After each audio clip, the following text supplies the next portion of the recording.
as we join you for game one of our two-game series north of the border. Jaime Garcia, the man on the mound for the Blue Jays. Good crowd. Roof is open.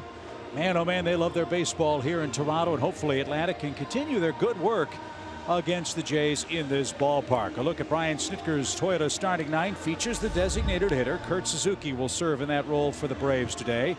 After a, well, shall we say, most of the day off on Sunday, Ozzie Albies back leading off. Dansby second. Freddie Freeman, this also a special series for the Braves first baseman, hitting third. Markakis, Flowers, Culberson, Inciarte, and Johan Camargo hitting ninth for game one. And Jaime Garcia on the mound, 31 years old, 6'2", 215, out of Mission, Texas now. Home road splits. Well, he's pitched better here in his home ballpark. Much better numbers in terms of opponents' batting average against him in ERA. But he's looking for his first win in 10 starts tonight. Against the Braves while he was with the Cardinals, he pitched real well. 8 starts, 3-1, a 3.62 ERA, fastball in the low 90s, changeup, and an exceptional slider and curve if he's on. Well, the Braves, as you know, do good work against left-handed pitching. We'll see if that continues in a very hitter-friendly ballpark. We'll see how it works out as Jaime Garcia and Ozzie Albies ready to tangle here in Toronto.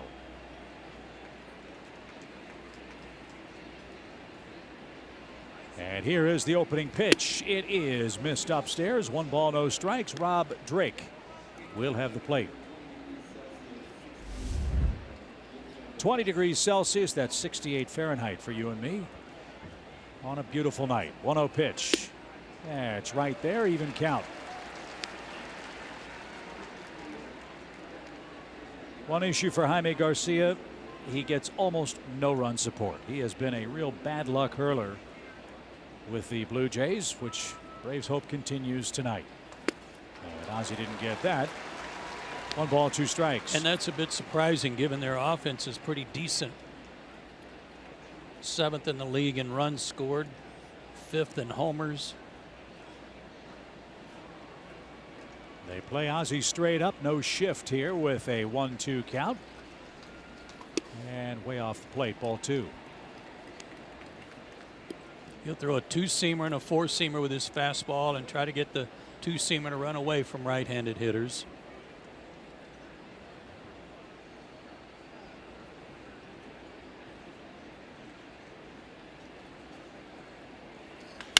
Ground ball toward short. Diaz has it, throws off stride, and Smoke scoops it out at first. Pretty play.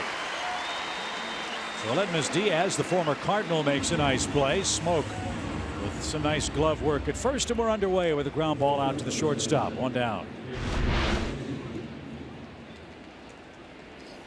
With Troy Tulowitzki not available, hasn't played all year. Diaz was a nice pickup for them defensively. Troy played in just 66 games last year, none so far this year. What a shame. What a player. And what a loss for this Toronto ball club. As Dansby Swanson, the Braves shortstop, digs in, hitting .255 on the year.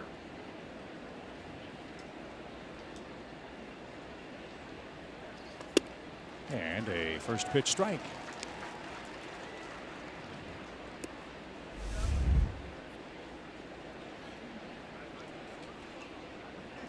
Braves took 3 out of 4 from the Jays last year. They've really enjoyed this ballpark the last couple of seasons.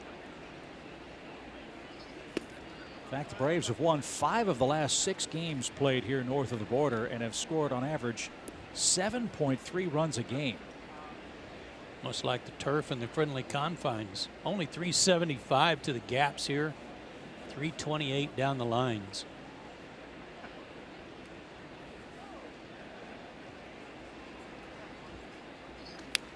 Fouled straight back, and Dansby finds himself behind, a ball and 2 strikes. Something to keep an eye on as this Albies Swanson mix percolates. Kind of interesting that the top 2 strikeout men in the Braves offense are hitting second and first respectively. Dansby, the team leader in strikeouts at 66, Albies second with 57 of them. Garcia averaging less than 1 strikeout per game. And that one way out in front of the plate. Not close at all. 2-2.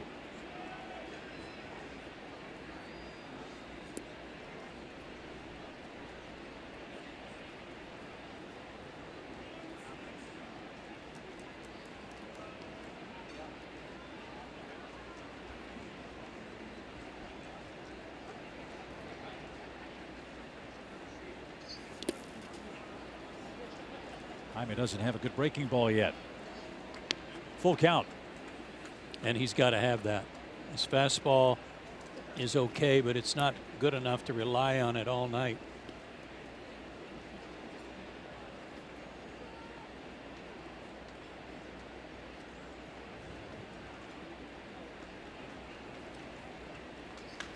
Popped him up. Devin Travis in shallow center is there, makes the play, and Swanson's retired, 2 out. And that'll bring up Freddie Freeman. Lost in all the hoopla of Mike Soroka's return to Canada is that of Freddie Freeman, who played for the Canadian team in the WBC. Canadian roots run deep in Freddie's veins. Both his parents born here in Canada. His mom right here in Toronto. His dad down the road in Windsor. Toronto has a shift on him here with 2 outs. And takes a strike. His dad moved to California when Freddie was 12. His grandfather got transferred there for a job. His grandfather then got transferred back to Windsor. Then got moved to California permanently. His parents got married in Oshawa, Ontario, and then made their home in California. So this part of the world a very happy place for Freddie Freeman. 0-1 pitch is hit into the shift. And Travis double clutches, throws to first in time, and Jaime Garcia has a 1-2-3 first. Here comes Mike Soroka. What a special moment in this young man's career. We'll see how he fares in the first next.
Mike pitch again on the mound at Rogers Center, but partner, altogether different circumstances for him tonight. No doubt about it. Well, take a look at his splits against lefties and righties. That's significant. Right-handers actually hitting him better than lefties. 1 home run allowed. That was to a right-handed hitter. So his Ford Keys tonight, number 1, of course, coming back to his native country, have some Maple Leaf pride. And number 2, there's only 1 lefty in the lineup tonight, and that's the first guy, Curtis Granderson. Who knows a thing or two about a leadoff homer. He's hit 46 of them in his career. So let's see if the Braves can keep him under control. Granderson at .248 on the year. Mike was brilliant last time out against the Mets. And he and the Braves starters have put together a real impressive streak, Joe, of hitless, scoreless innings. 16 2/3 shutout innings and 10 consecutive hitless innings. That's amazing.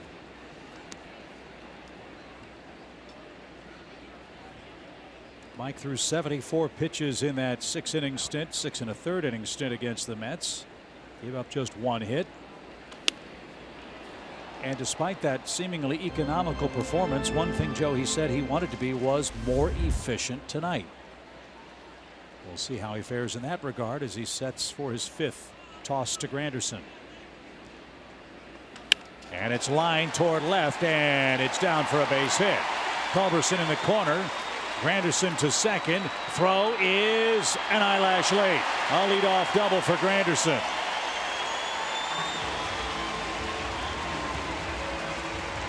Heck of a job by Charlie to make that as close as it was. Really good throw. Pitch was up a little bit. It was off the plate, but that's Granderson for you. Serving it where it's pitched. Charlie cut it off. Made that throw on the fly, made it close. And able to stay on the bag. Granderson would have been out if he'd have popped up just a little bit. 11th double for Granderson. Now Justin Smoke, the switch hitting first baseman. And he drives the first one to left and deep, but not deep enough. And Culberson makes the catch. So Smoke can't advance Granderson. 1 on, 1 out. Here's how John Gibbons lines up the Blue Jays, who won 7 straight games in this ballpark. This will be Teoscar Hernandez, who since September 1st of last year leads their club in homers and RBIs. Remember Johan Hervis Solarte, Kevin Pillar, Randall Grichuk, the former Cardinal, Diaz, Maley, and Devon Travis, the second baseman, hitting 9th. And I should have mentioned the 2 switch hitters that are in the lineup too, in addition to Granderson. Smoke was one of them. Solarte the other. Right there for a strike. You mentioned his desire to be more efficient. Well, the first inning is a good way to set the tone for that.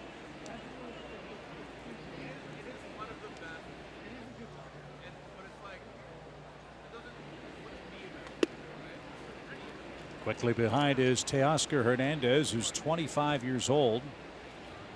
Originally an Astros farmhand, signed as a non-drafted player in 2011. The Blue Jays got him for Francisco Liriano at the deadline last year. 0-2 pitch. Swing and a miss. How about Soroka? After the fly out, 3 pitches, takes care of the third place hitter, and now Granderson at second with 2 outs. A couple of breaking balls and beauties. That one just off the plate where he couldn't reach it.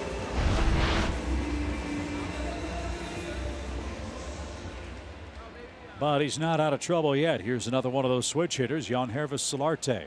Remember him from San Diego. Leads Toronto and hits homers and RBIs at a .258 average entering tonight's action.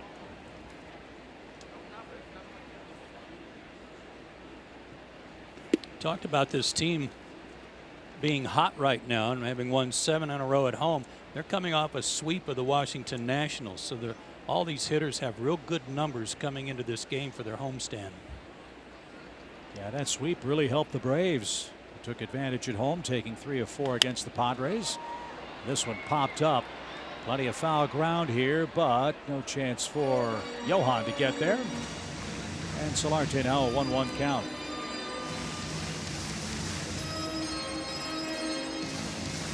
Took Solarte a long time to get to the major leagues. He began his professional career in 2006 with the Dominican League Twins. Got to the major leagues in 2014 with the Yankees and then was traded to the Padres. 1 ball, 1 strike.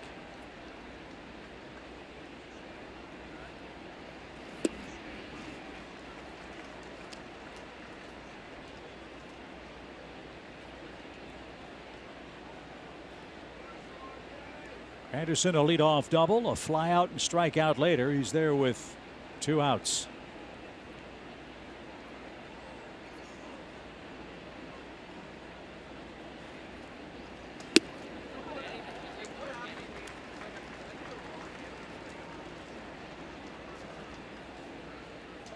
Kevin Pillar, the center fielder, on deck.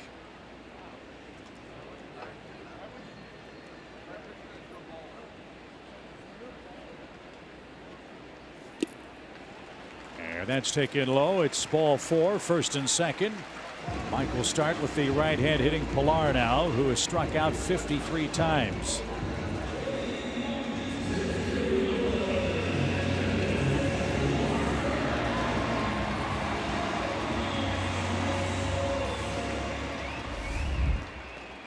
Kevin Pillar out of Woodland Hills, California. and played at California State University in Carson. Majored in math.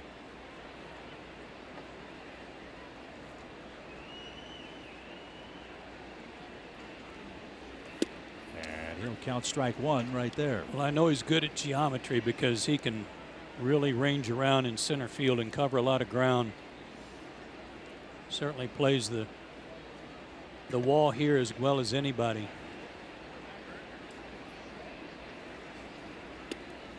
Flowers whiffed on that, and the runners will advance to second and third.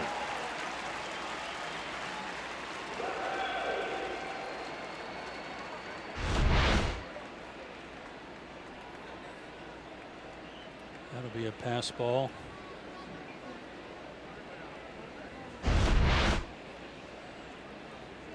Well, you're right about Pilar. He had 15 defensive runs saved last year, second most by any major league center fielder. Byron Buxton led the way with 24. The pitch off the plate. Now Mike's piling up the pitches here all of a sudden after two quick outs following the leadoff double.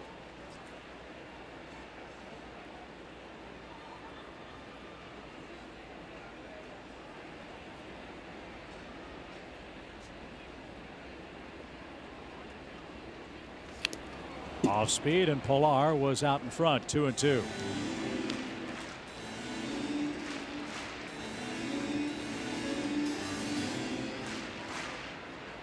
Pilar was a doubles machine last year, had 37 of them, which was a career high. Also hit 16 homers.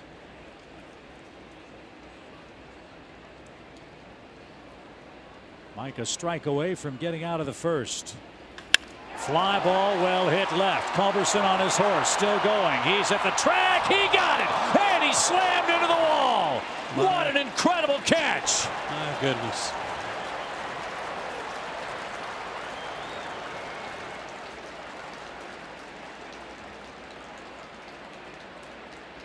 Charlie's telling Ender, you know, they don't have walls on the infield.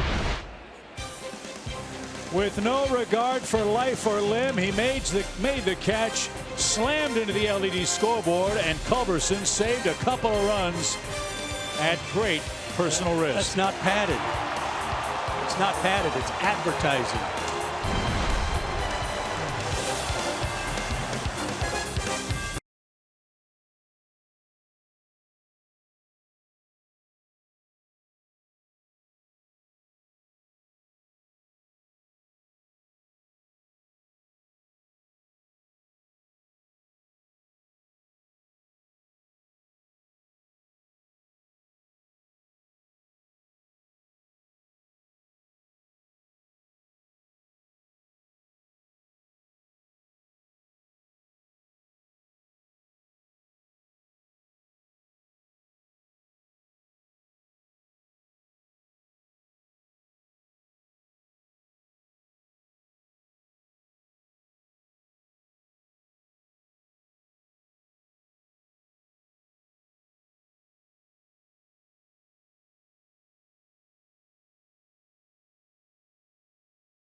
Another look at it, and you'll see the fence give a little bit when he hits it, but it's not padded.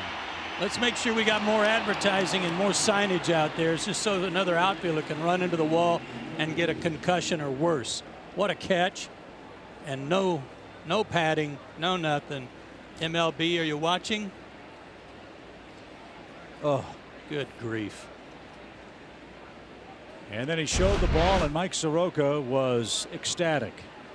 That great catch keeps it scoreless as Nick Markakis leads off the second inning.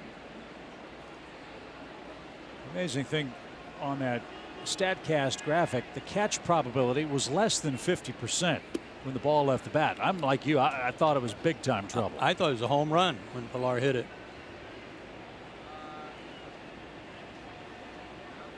Well, Charlie won't need a chiropractor, that's for sure,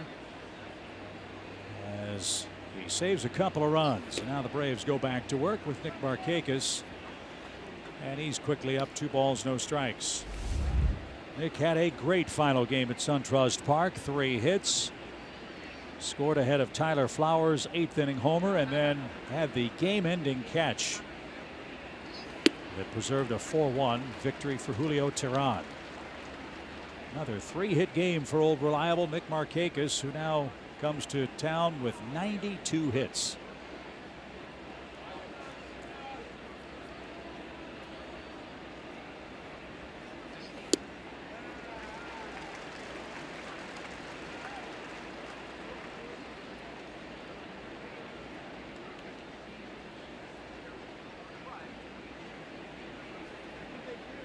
Two balls, 2 strikes.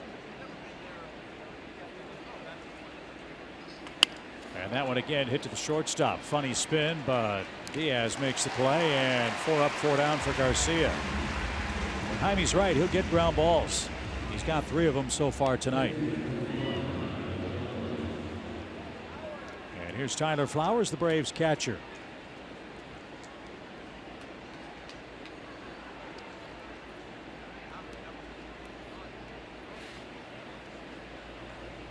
Tyler at 270, 4 homers, 14 RBIs. I think the Braves were quite shocked that the Padres pitched to him in the 8th inning Sunday. I'll say, to a man, everybody was shocked. But it worked out, a long homer that gave the Braves a 3-run cushion entering the top of the 9th.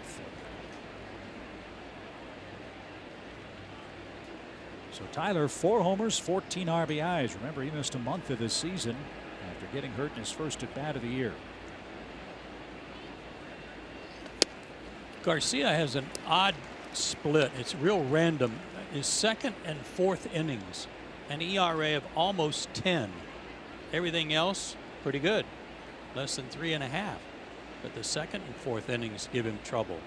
Kind of weird.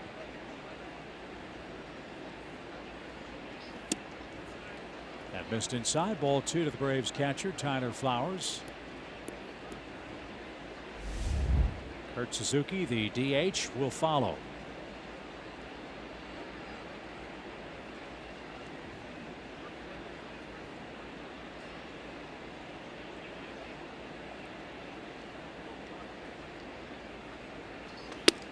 Tyler's had good luck against left-handed pitchers. That's our Zaxby's indescribably good play tonight. Yeah, I'd say that's pretty good. 469. Look at that OPS off the charts. And hit that home run off Brad Hand Sunday. A lefty. Now the 2-2. Strauch him out inside corner, and Tyler knew it. First of those for Garcia. And he set down the first 5 Braves hitters in order.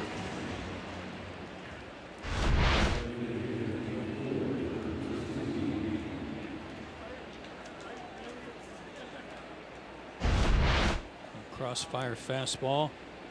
It backed up a little bit.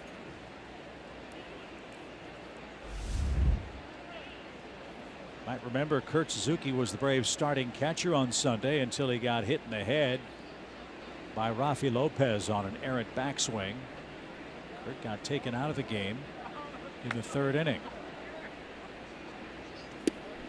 Talked to him today. He said he's good to go. Nothing lingering from that.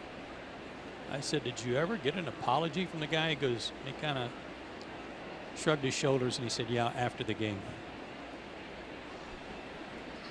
Swing and a shot to left. That's down for a base hit and almost bounced over Hernandez's head, and it did. Kurt Suzuki on his way to second. Man, a big giant hop fooled me. Saw the outfielder leap for the ball, but it's over his head and up against the fence, and Suzuki has the first Atlanta hit. Well, in your defense, it's hard to see because of that signage that Charlie ran into. This was roped and a huge bounce off the turf. Yep, he got leather on it, but over his glove. So there's a break. Now a hit from Culberson could put the Braves in front. Artificial surface here in Toronto. And it is that very leafy, if you will, AstroTurf that they can manipulate. It's got the ground up bits of tractor tires or whatever that you might see create a rooster tail when the ball's hit sharply on the infield or in the outfield. A lot spongier than the previous era artificial turf. And that might have cost Hernandez an extra base. 1 ball, no strikes. I like it for this reason that they don't have it all over the field. They at least have a dirt infield, dirt baselines, dirt at home plate. The warning tracks are artificial surface. Yeah, which is kind of odd. 1-0 pitch. Didn't we hear last year when we were here that they were going to dig this up and try to go grass? They were talking about it, but apparently there's all kinds of sewage lines, electrical lines underneath this surface, and moving that around to create the natural surface would have been exorbitantly expensive. 2 balls, no strikes. And 3-0. Ender waiting next.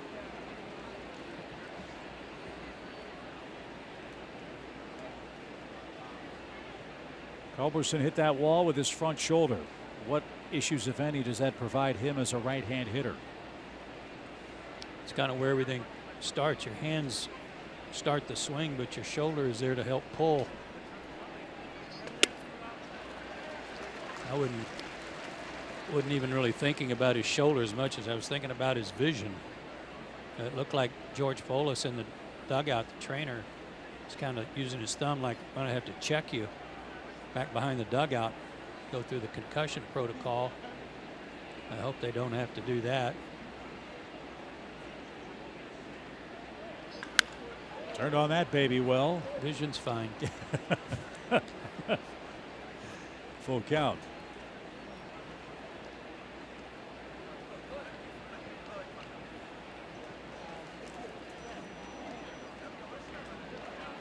It's a happy homecoming for George too. He was the former trainer up here in Toronto. It's true. Alex Anthopoulos made the trip. He's here with his family. In fact, Alex is going to join us in the 3rd inning. Talk about it's been a very exciting first 3 months of Braves baseball, so you want to stay tuned for that.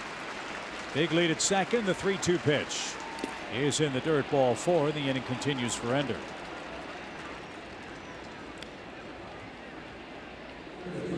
So Garcia was hoping Culberson would go fishing. He didn't. He draws the walk. And now Ender is up with a chance to provide a 2-out hit, something the Braves have gotten a lot of this year.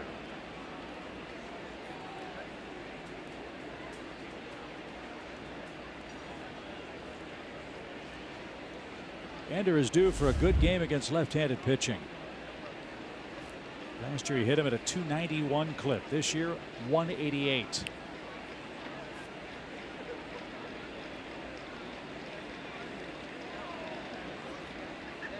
See if he jumps on a first pitch. There's that breaking ball, and Luke Mailey's out to talk about it. It was well off the plate. Ball 1.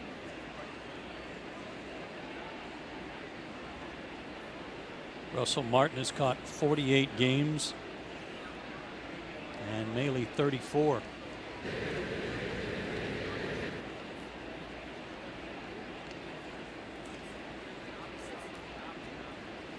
There's Martin.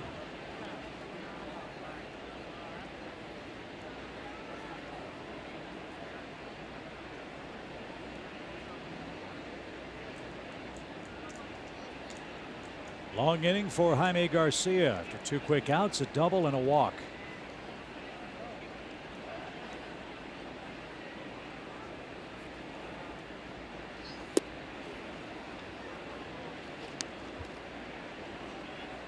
Again, he walked 4 his last time out, a short outing against Tampa Bay.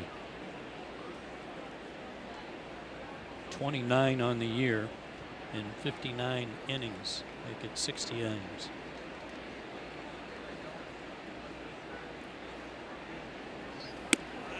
Nowhere near. Ball 3. 21 pitches for Garcia so far in this inning. And Johan Camargo lurking in the on deck circle. Scoreless game thanks to a great catch by Charlie Culberson. And a reminder, there's no pitcher to hit next in the 9th spot with the DH. Camargo's there tonight.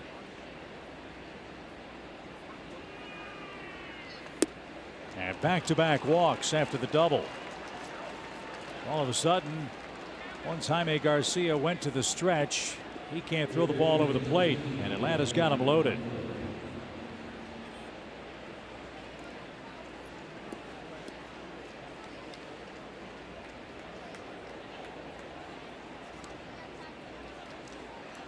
Johan had a good homestand, 6 for 20. 5 points lower in the batting average from the right side than the left.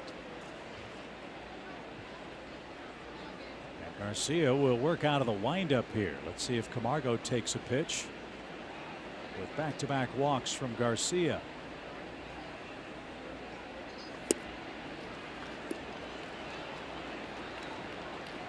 Well, Maley noticed something, or he wouldn't have gone out to talk to him and used one of their visits to the mound. He must have noticed something mechanically, but now he's in the windup.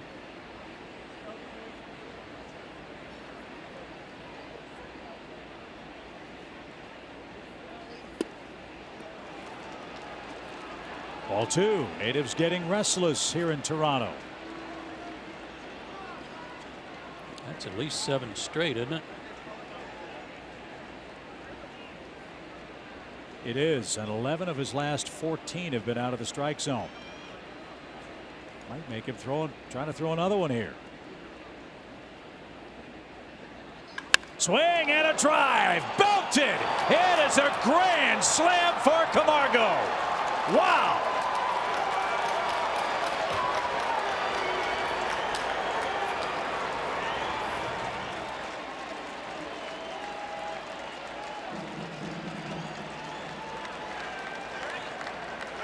Garcia grooved one and Camargo didn't miss it. And just like that, Atlanta enjoys a 4-0 lead. Boy, oh boy, did that ball jump. That was up into one of the suites. He did throw a strike, and Camargo wasn't taking and put a good swing on it. It was loud. And went up into the suite right under the name of Carlos Delgado. Woo! His first career grand slam makes it 4-0 in the second, and all of this with 2 outs. And now Albies the batter. And he shoots one to second and handcuffs Travis, and no chance to get Albies. And for Travis, that'll be his second error.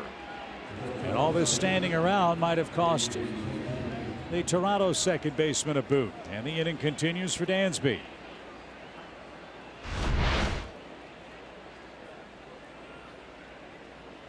That one came up on Devin. Got through him.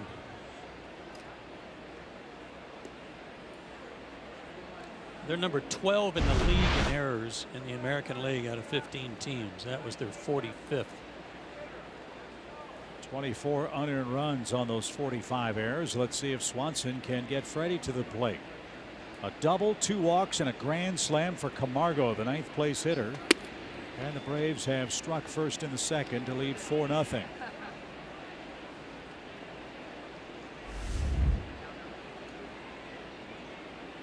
We don't do many games here.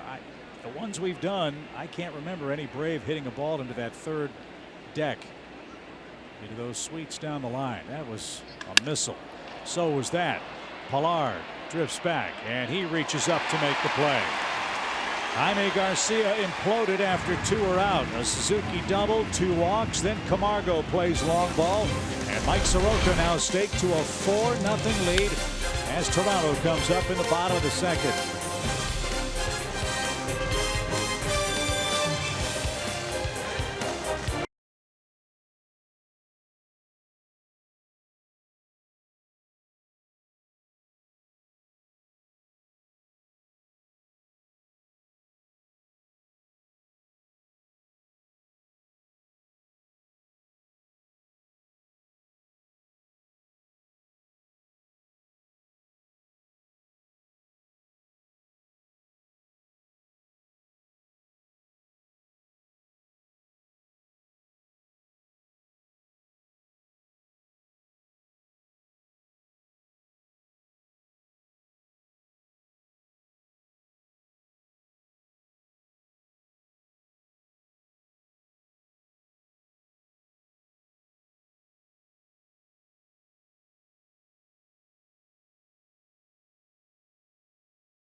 2 outs. It's crazy how things happen, and you know, out of nowhere it seemed like Garcia just lost the feel for his release point, walked 2 guys, fell behind Camargo, and then grooved one.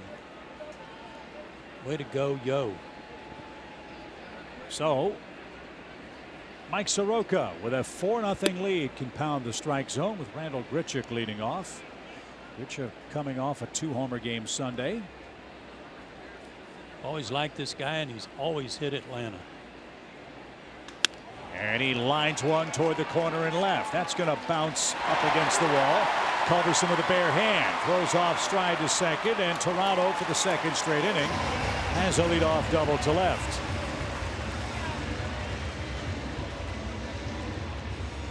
He's one of those hot hitters I was talking about after this homestand started. He got after it. 5 home runs in his last 12 games. Went 3 for 7 against the Nationals, as Chip said, with 2 homers.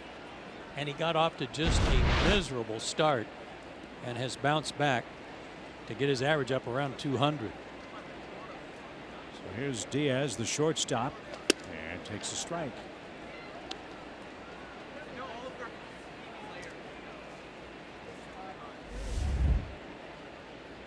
Low average for Diaz, hitting .226.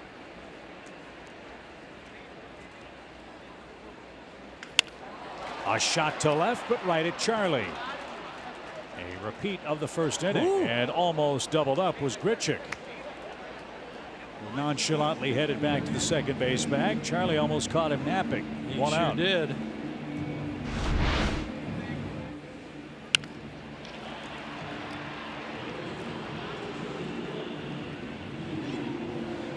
Ozzie turning into a first baseman there. He's kind of signaling to the bench. You might want to take a look at that.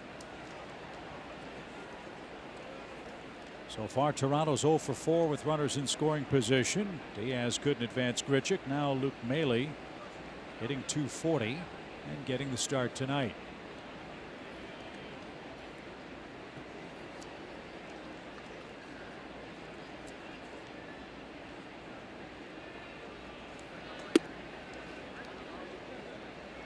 Maile was born in Edgewood, Kentucky, lives in Palm Harbor, Florida.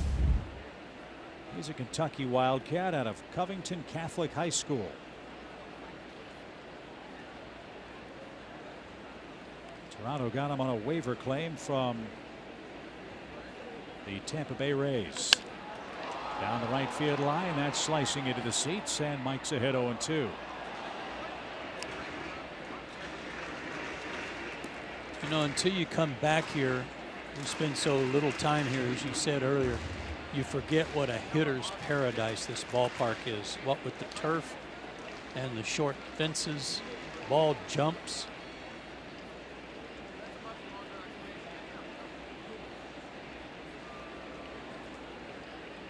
And that's borne out in the numbers. Toronto hitting 20 points higher at home. They've hit 17 more homers, and they have a .448 home slugging percentage as opposed to .381 on the road. That is a dramatic swing. And they're 19-19 here, and 500 overall. That one got away from Flowers. Ball in the dirt. Grichuk at third now with 1 out. So a pass ball in the first inning. This one will be a wild pitch, we presume. It is. And Grichuk 90 feet away for the 8th place hitter, Luke Maile.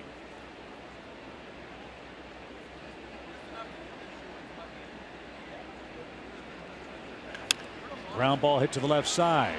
Run is in. The throw to first in time. 2 out. That's a shame to give away a run like that.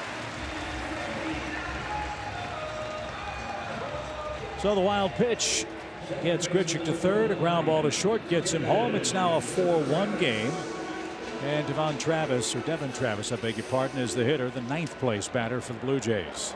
I don't think Mike is as sharp yet as he wants to be. He's been in the middle of the plate with several line drives. He's got a top-notch sinker, but it's not moving like he wants it to yet.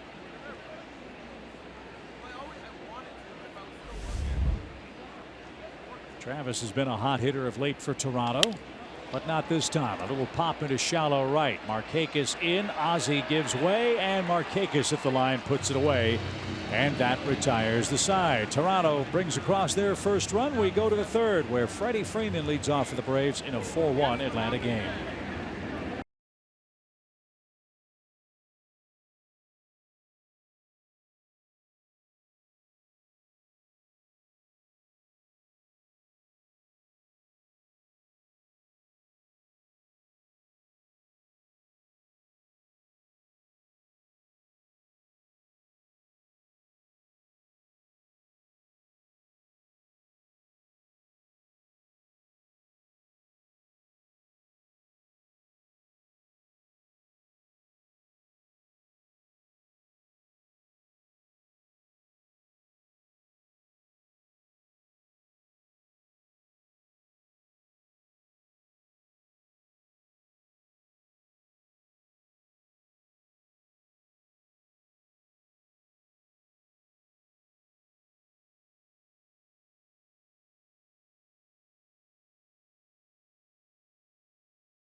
Lamb, former Brave Jaime Garcia, and we're delighted to be joined by a man making a homecoming of sorts, the general manager of the Braves, Alex Anthopoulos.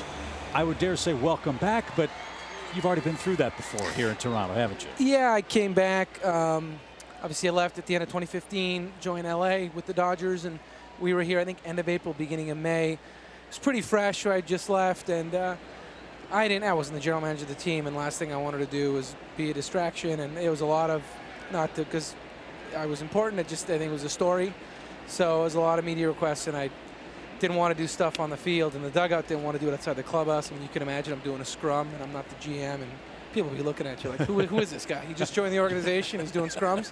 So I went off to the side and just said, hey, I'll do one media thing, and that's it. And down the road, as time passes, I'll be more open to doing stuff. So today was fine, and glad it's over, but it's nice for my family to see a lot of friends. And I was here 12 years, so I have strong feelings, fond feelings of this place, and it's always fun to see friends and family. You've seen a few games in this ballpark, yeah. and I dare say, as good a hitter's park as it is, that ball that Johan just launched up there into the sweep level was a pretty good poke. Oh man, 110 degrees, 110 miles an hour, 30 degrees is pretty awesome. So that ball was crushed, and it's the one thing I know he did last year when I came here. We were pretty amazed at how hard he hit the ball against the left-handers. I know that didn't show itself early in the year, but he's got pretty good juice from that side.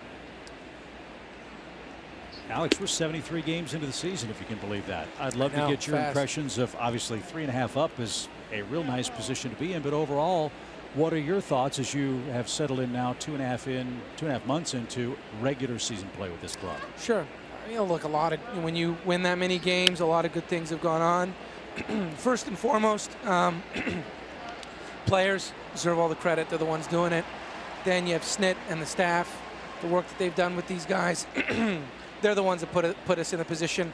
I joke we could just get to sit in the suite and hang out and watch games. So they're the ones doing it. They're grinding out, playing every day. And I've just been impressed with the group, and that's a credit to John Hart, Frank Rand, John Chirolitz, all those guys.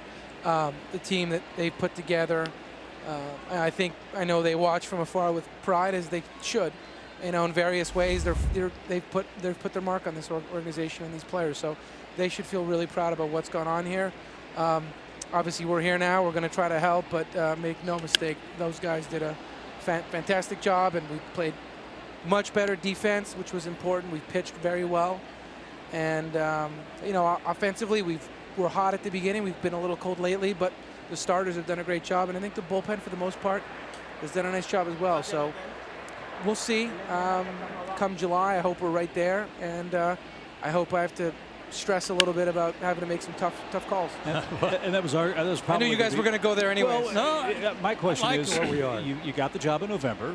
Yep. And you got to look over the scouting reports, but you didn't get to see any of those guys play. Now you've been able to do that, I guess, in spring training 4 months now. I would assume you have a much better grasp of what the Braves have than when you took the job, which makes those decisions you hope to make in July a lot easier. No doubt. I feel in light years ahead of where I was. Plus, I feel like I know the people making the evaluations a lot better. The information, not that I didn't trust it, but I have a little bit more of an understanding of how we're getting some of the data and the information that we are getting now. So I'd like to say I'm there. I mean, I'd like to say I don't feel like I still need to. Would I like to have a better handle on our kids and the prospects? I haven't been able to get to all the affiliates and do all that. Just got moved to Atlanta. The trucks just left maybe 3-4 days ago.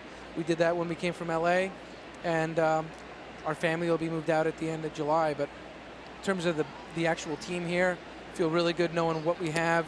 And Gwinnett, I feel pretty good about what we have as well. Below that, still have to rely on obviously player development and the scouts and the staff. Alex, from afar, everybody I think knows about Freddie Freeman or hears about him. Did you have any idea he was this good? No, I mean, you look at the stats and he's a great player, and I talked about it a little bit today. The mentality, and I did mention this, guys that post, guys that play every day, and I know there's a big push for giving guys days off and sleep, and I'm not saying I don't believe in those things. I certainly do, but I just think there's a real value, there's a mentality that goes with the mindset of playing every day. And again, I still think guys should get days off. I still think they should get rest, but Freddie's getting hit in the hand. I remember he's in the clubhouse like, I don't care, I'm playing tomorrow. And that's one of your best players making $20 million a year, and the young guys hear that. And I've seen it before where guys, you say the expression, pulling the chute. They don't like the guy on the mound. A little sore, I don't feel like playing. They ask out of the lineup. And your best players, the Suzukis, the Nick Markakises, the Freddie Freemans, they post, they go out there every day. It holds everybody to a higher standard, and it's accountable. So it doesn't show up on a stat sheet, but it's real. And just looking at his performance, I think at least coming in, he swung at the highest percentage of strikes in zone of anybody in the game.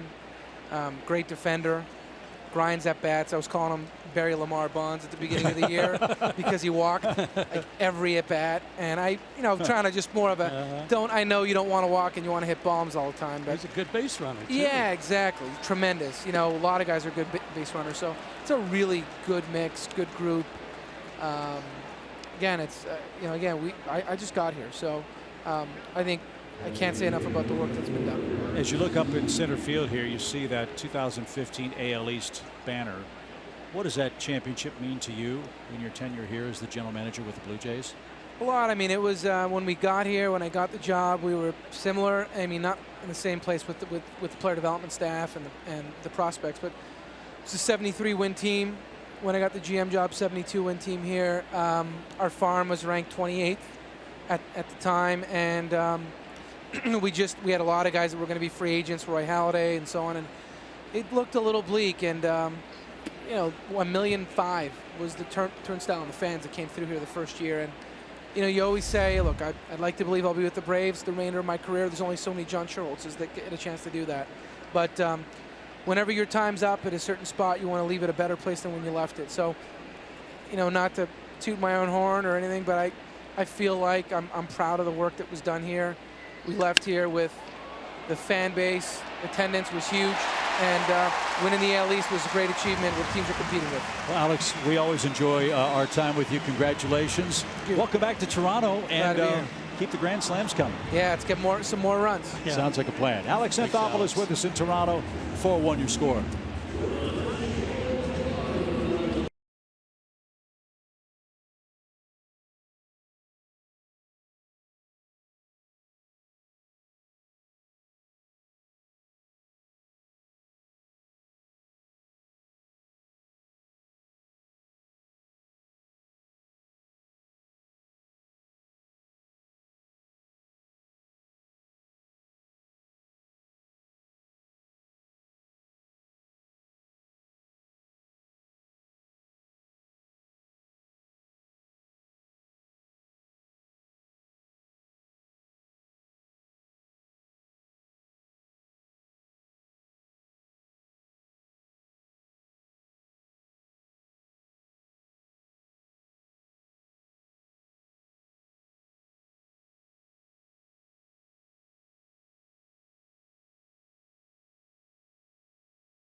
8th of this year.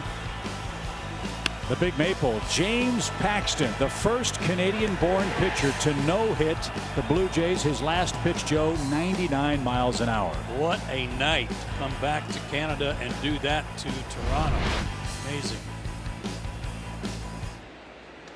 Paxton, the second Canadian to throw a no-hitter, I am told. Dick Fowler, the first with the Philadelphia A's back in 1945. And here's another statistical oddity. We've had 3 no-hitters this year. Sean Manaea with Oakland threw one in the United States. Paxton threw one here. The third no-hitter was the combined no-hitter by the Dodgers in Monterrey, Mexico against the Padres. How about that?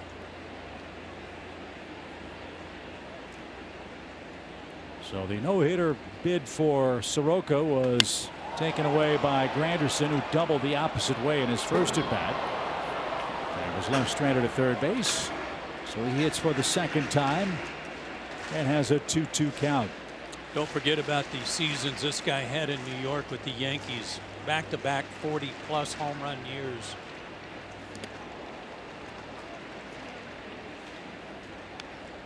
Didn't hit for much average last year with the Mets or the Dodgers when he was traded over to LA, but still hit a ton of homers. As I said, 46 leadoff bombs in his career. Pitch is cut on and missed. 61 strikeouts for Granderson, the second tonight for Soroka, and there's a good start to the inning. One down. I'd like to see him have a good inning. You know, 1-2-3 inning after having to work real hard in the second and the first. Here's Smoke. He flied out to left. Smoke is a very patient hitter. Yeah, he'll swing and miss, but he'll also draw ball 4. Yeah, it's funny. Both Granderson and Smoke played to pull, shift on for both of them, and they both hit the ball to left field first time up. And that's in the dirt. 1 ball, 1 strike.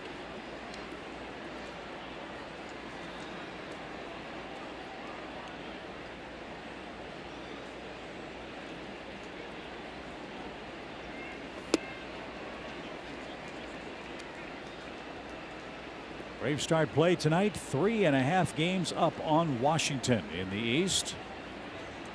The Phillies also 3.5 back. Good changeup. Good one. Cardinals are in Philadelphia. That game's tied 1-1 early. The Nationals are scheduled to play Baltimore.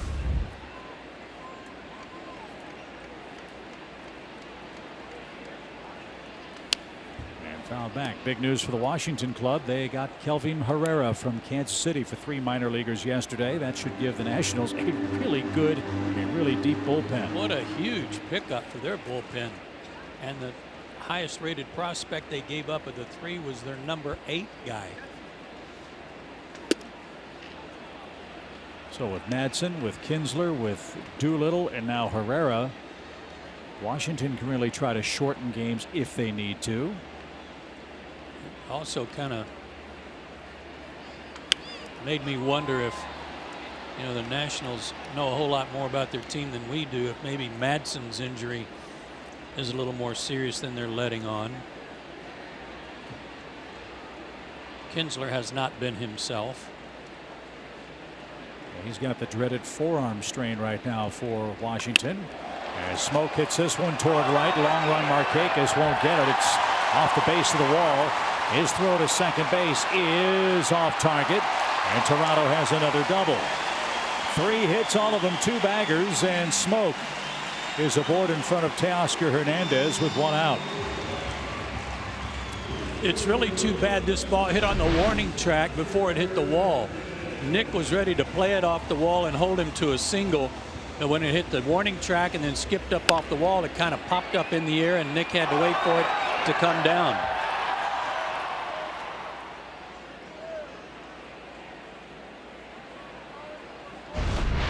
So here's Hernandez, who struck out in the opening inning. He's been an extra base hitting machine. Not this time. He grounds to short. So a couple of times in this game, Toronto has not executed fundamental offense. That'll cost him a second out. Smoke still at second, and the Blue Jays are 0 for 7 with runners in scoring position so far in the game. But they have a run.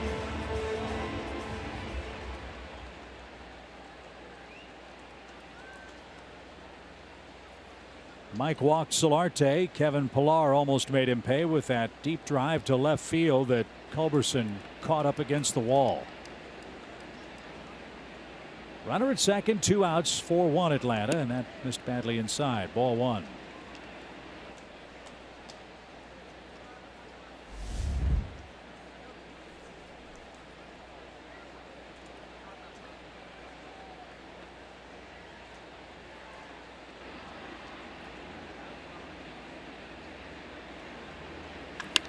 To center and a retreat spot. The park's going to hold that, and that will retire the side. No runs, a hit, a man left. Soroka holds serve. It's still 4-1 Atlanta, a third of the way through in Toronto.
Portugal face off with Morocco at 7 a.m. Eastern on FS1.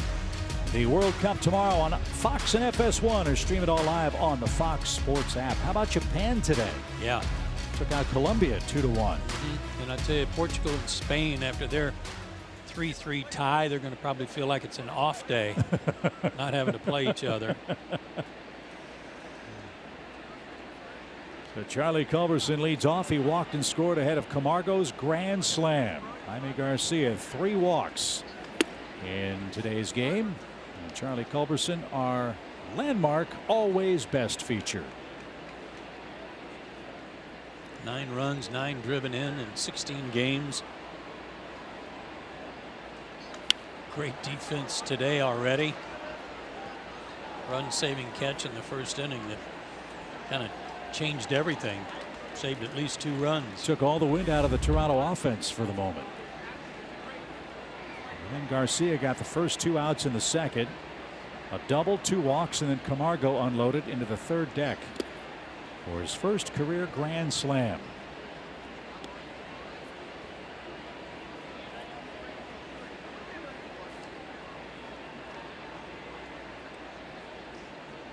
$151 2-out runs for the Braves this year. And now Charlie drives one deep toward left field. That ball's got a chance. That ball is gone. Take that, left field fence.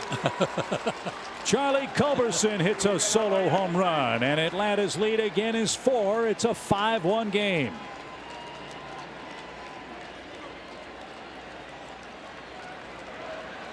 I don't understand. Why isn't everybody excited down there? Oh, it's not a walk-off, is it? That's right. Well, he's gotten in the hit him early in the game habit now. Yeah, I'm so used to that. Just Everybody gathering at home plate for Charlie. What a good swing again he put on that one. But I'm telling you, every time a ball's hit here, like the last out of the bottom of the third, every ball, it sounds like it's going out of the park. Now a shot off the bat of Ender Inciarte, a base hit. That's a good sign. So a homer and a single starts the Braves' fourth inning, and there's that crazy stat again you talked about, Joe. Second and fourth innings have been nightmarish for Garcia. They have been so far in this game as well. Isn't that weird? Yeah. Pete Walker's a pitching coach. He's headed to the mound. I think this will sound odd, but that was a good swing by Ender off the left-handed pitcher. But to me, maybe the best thing that happened was that walk that he earned last time up. A 4-pitch walk. He got to see the ball out of his hand. None of them were strikes. He didn't offer, so he was a little more patient seeing a good pitch this time. Put a good swing on it. That was great. Danny Barnes is up in the Toronto bullpen, as Garcia has been racky-tacked for 5 runs through 3+ innings so far today. Camargo a grand slam. Now up to 29 RBIs.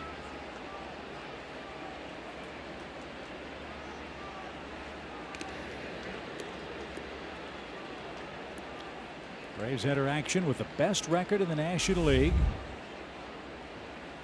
13 of their 42 wins have come in games started by left-handed pitching.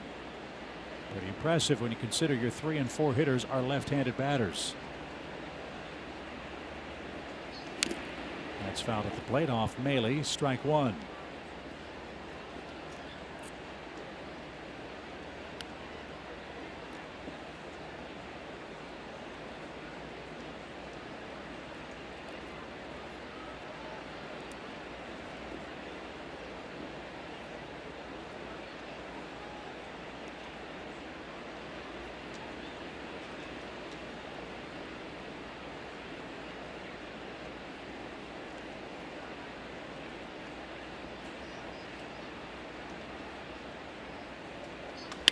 A base hit the other way by Camargo, who's 2 for 2.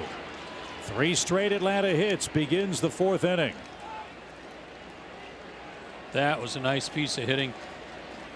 Garcia's trying to keep the ball away from him after the home run. Breaking ball looked like a backup slider, and Yohan takes it the other way, and Gibbons on his way to the mound to take out Jaime. 3+ innings, 5 hits, 5 runs so far. All the damage done early and often against Garcia. And Toronto's bullpen is going to have to work overtime in game 1. It's Danny Barnes. We'll tell you about him when we come right back.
For the All-Star game, and you guys, Braves country, you're doing an incredible job because 3 Braves are in first in their positions in Freddie Freeman, Ozzie Albies, and Nick Markakis. And in every position, the Braves are represented in the top 5. So you guys are doing a great job. Now, Freddie Freeman is still leading all of the National League in voting.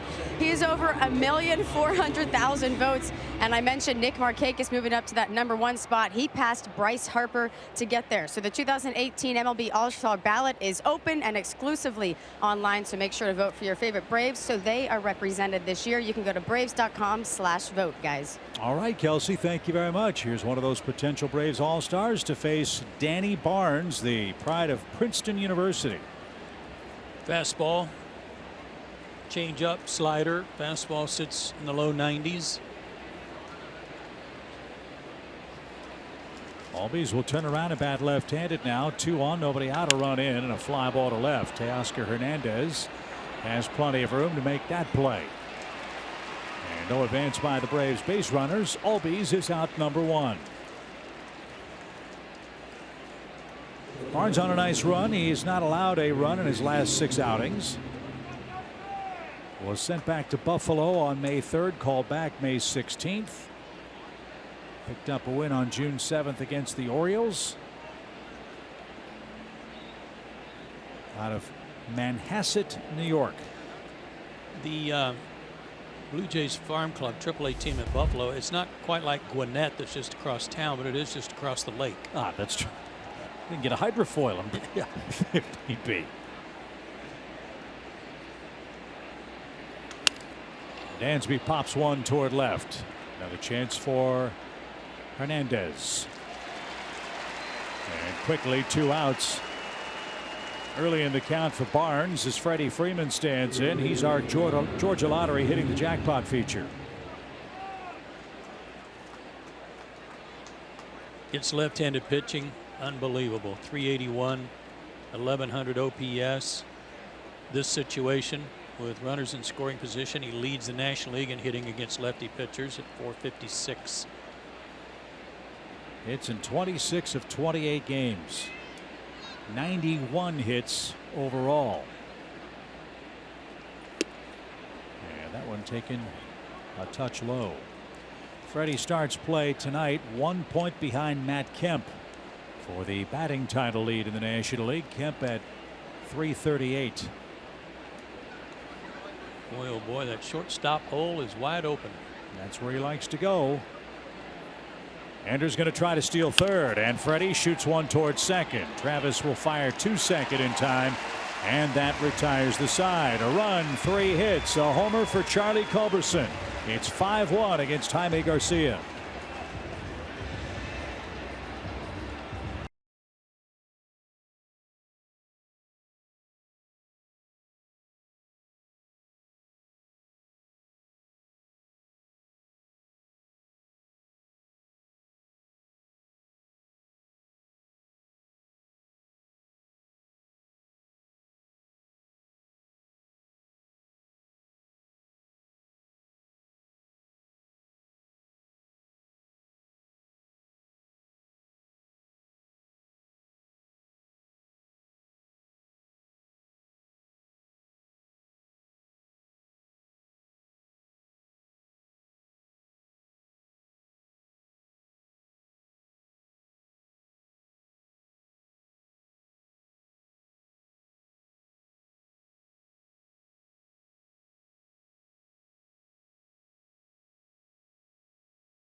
Starting pitchers, that's our Lowe's whole team together feature.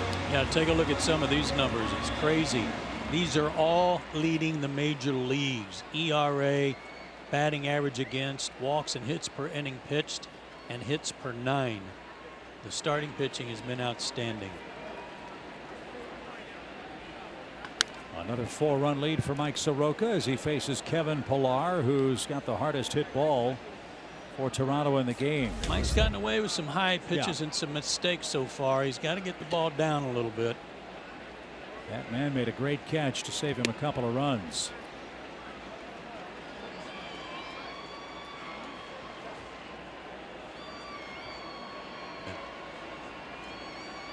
A run on 3 hits for Toronto. The pitch. There's the sinker.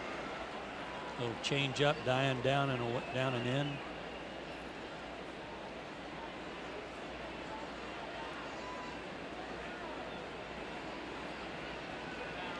The 1-2. It's hammered into left again. Toronto's going to have another double. Maybe. Culberson got to it quickly. Throw to second. Close. And safely in is Pilar. They are wearing out that left field corner tonight. Well, you would be too if you were getting balls that were hanging out over the plate. Another mistake. Ahead in the count, 1-2. And you can see Mike and Tyler's reaction to that. Stayed in the park though. Try to pitch around it. But you got to get the ball down. Yeah, sorry, Joe. Toronto's 0 for 8 with runners in scoring position, but they do have a run. And on the Luke Maley ground out that followed a wild pitch. Otherwise, it'd be 5-0.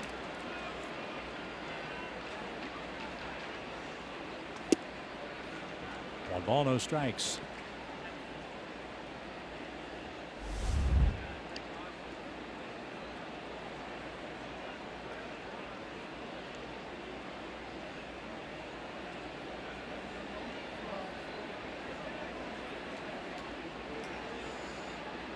Mike Soroka, the youngest pitcher in the major leagues. He's the youngest Canadian pitcher to start here since Barry Court started for Milwaukee in 1977. That would have been over at Old Exhibition Stadium.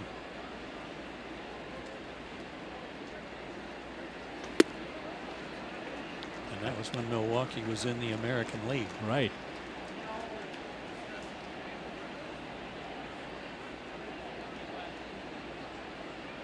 This is just like Fenway or Wrigley Field with the winds blowing out. This ballpark, no lead is safe. They can get back real quick. The 2-0 count.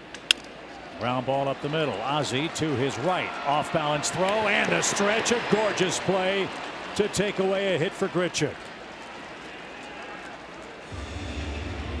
You know, what's really amazing about what he does is not only did he save a run there by keeping the ball from getting to the outfield, he got an out. Throwing off balance like that. Still had enough on his throw. Look where he threw that from. Shortstop arm at second base is a big time luxury, isn't it?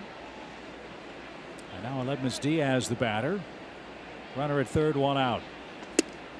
And taken low, ball 1. That's all right. That's a good spot to miss.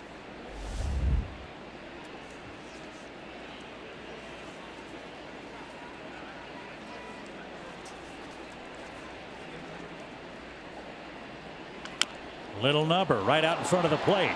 Flowers looks the runner back to third. There's the second out.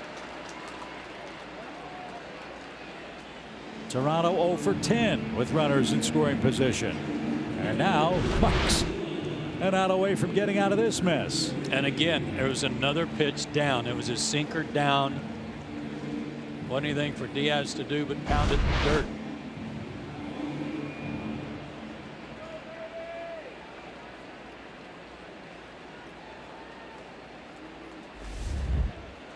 Luke Maley 0 for his last 13, but he has the lone Toronto RBI with a ground out to shortstop. Grichuk at third, 2 away now. The pitch. Missed inside. As Joe mentioned, Toronto in the AL East, 13th in the American League in average. 6th in runs per game. Have been outscored by 22 runs coming in. Ball 2. That is a tough way to survive with the Red Sox and Yankees. And a 3-10 on base.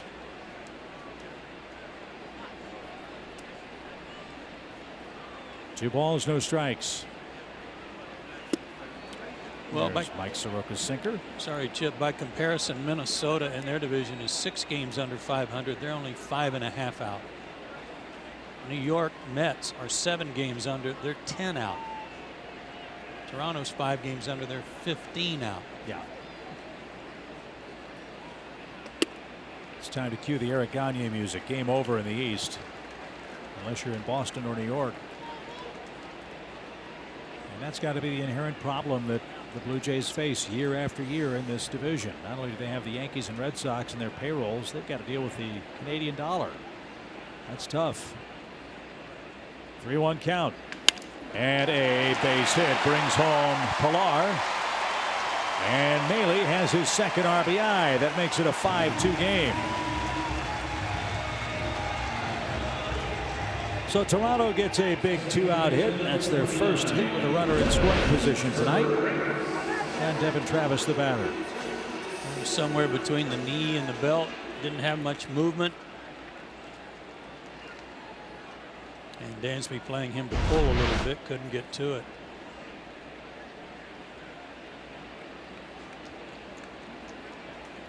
Travis popped out to right his first time up. And he's going to bounce back up the middle. Another chance for Ozzie. Long throw. Another gorgeous play. Bookend outs for the Atlanta defense. Ozzie Albies got Grichuk and Travis in similar fashion. The Soroka family enjoying a 5-2 Atlanta game as we move to inning number 5.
Inning, and it's brought to you by Audi Q5.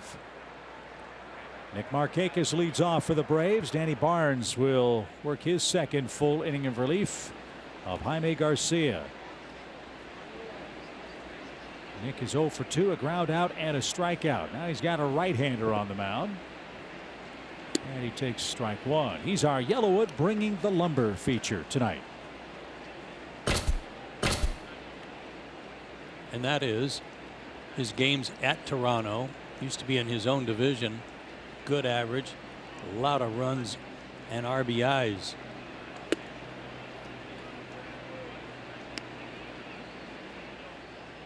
Great hitter's park. Anybody'd like to come here and have a good series. Well, that's what I was going to say. From a hitter's perspective, it's got to be like going to Coors Field in a way. Yes. Unless you're a pitcher, and then you're hoping to survive it.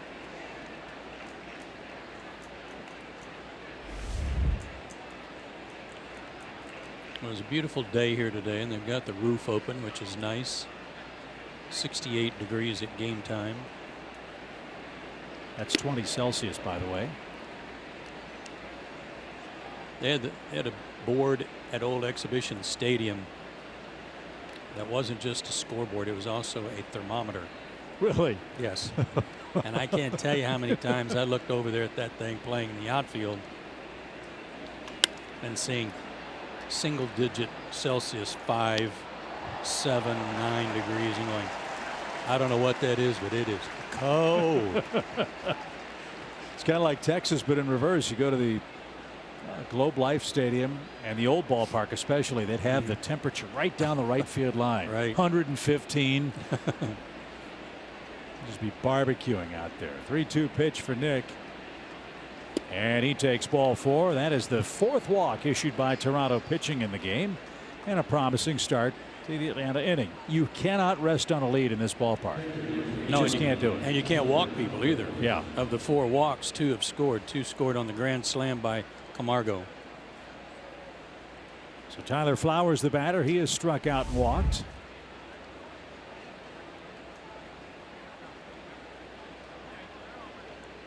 Flowers with 4 homers, 14 knocked in. And that missed badly. 1 ball, no strikes. I forget who the Blue Jays played in their first game ever at Exhibition Stadium, but it was played in a snowstorm. Fly ball center. Pilar is there and has room. White Sox. Thank you. Snowstorm. They all looked like they had white socks on because it was a blizzard. What was that place like? That's one of the American League stadiums I never got to. I never got to Old Comiskey Park. I never got to Exhibition Stadium. Well, it was a football field, number 1. It's where the Alouettes played. So they tried to configure it the best they could for baseball. I can tell you that the artificial surface they had was the worst I ever played on. Really hard. Very little padding, if any. Oh, was that the no? Was it Seattle or was it the Toronto stadium that had the zippers for the? It's Toronto that the zippers had pulled apart. They didn't try to fix it. They just tacked it down where it was split open. Well, I know all about the pulling apart part with the zippers, but tacking it down might be a little bit of a reach. Pop fly. So, how did you handle that? When you played the outfield, you sure didn't want to have to dive on it, and the ball could hit it and take funny bounces. It would roll smoothly, of course, on the turf until it hit that separation where the zippers had come apart, and then you didn't know what it might do.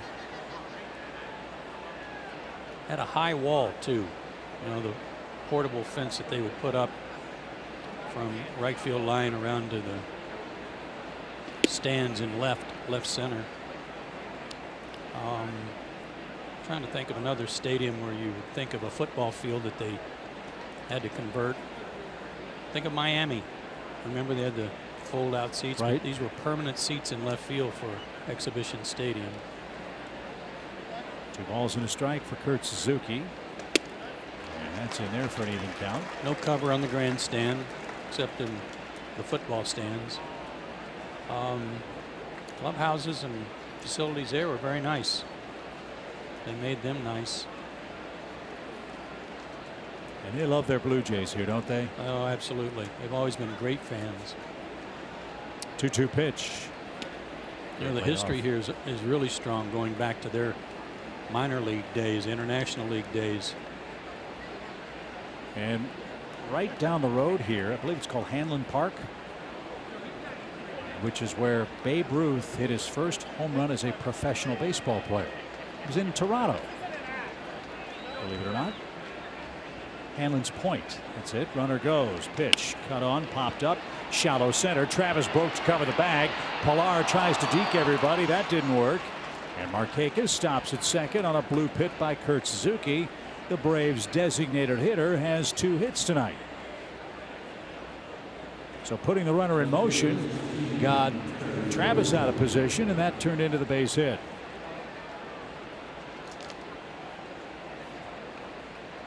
Braves have had a lot of base runners. They need to keep adding on.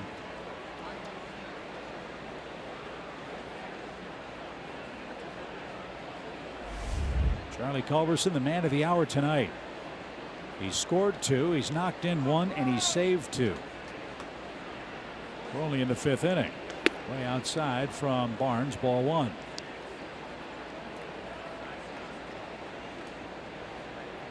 Last report, Washington was losing 4-1.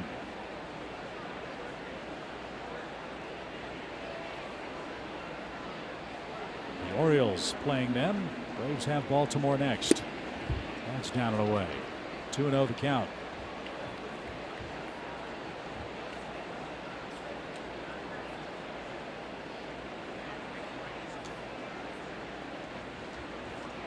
More action in the Toronto pen. Barnes has had to work overtime. He got 3 quick outs in the 4th. Less luck here in the 5th. And this one lifted to right by Charlie. Grichuk drifts back. He's going to make the catch. Markakis will tag. He's going to try to make third, and he will, standing up. They're at the corners for Ender with 2 out.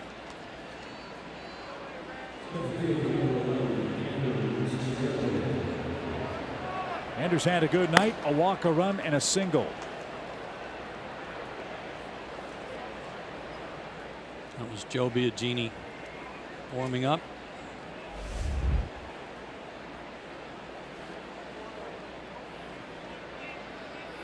Well, we know Ender is aggressive early in the count in spots like this. Let's see if Barnes makes a mistake and Atlanta can get that run back. The Jays will have the top of their order up in the 5th.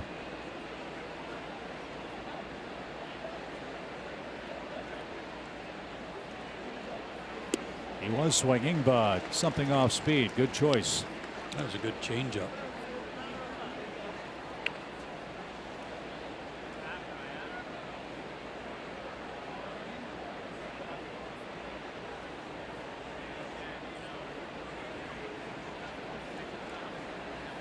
Gonna back it up. Do it again. That one floated off the plate for an even count. Phillies lead the Cardinals 2-1. That game, middle innings in Philadelphia. Vince Velasquez going for the Fightins.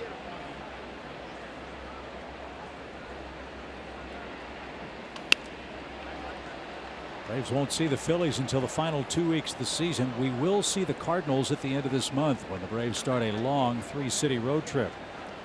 But things aren't going well in Redbirds land. They've lost 6 of their last 8 games, including a heartbreaking loss last night. Phillies gave up 2 runs with 2 outs in the 9th to trail. Tommy Pham hit a homer in the 10th to give them a lead again, and then the Phillies got a 2-run hit to walk off. When Marcell Ozuna made a high-risk diving play and couldn't catch the ball, it got behind him, and the Phillies scampered around the bases to end it. Yeah, one he'd probably like to redo. Ozuna. Other teams on hard times are the Los Angeles Angels. Man, they dropped like a rock. The pitch stayed outside. Ender seeing the ball well tonight, Joe, as you suggested. I mean it, that the walk sometimes when you see pitches like that, even though they're not strikes, you just see the ball out of the hand of the pitcher. Helps you stay back a little bit. Barnes has made 22 pitches this inning, and the next one on the way. Runner goes, swing and a shot down the right field line. That's going to get down for a hit. It's high off the wall. 1 run scores. Here comes Kurt around third. The throw into second. No play at the plate, and the Braves get a couple more 2-out runs.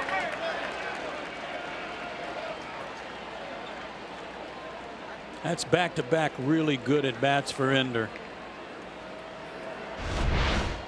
Single his last time up, and now a pitch up and in, and he stayed back beautifully on it and turned on it. And then Grichuk must have forgotten who was running. With Kurt Suzuki, the catcher at first base, he made this throw to second. They were all lined up for a throw to the plate, and in the eyes of his teammates, he threw to the wrong base. So 6 of Atlanta's 7 runs have come with 2 outs. And Johan Camargo, who hit a 2-out grand slam off Jaime Garcia, takes his 2 for 2 night into the batter's box here in the 5th. The bottom of the order's having a good night, aren't they? Man, oh man.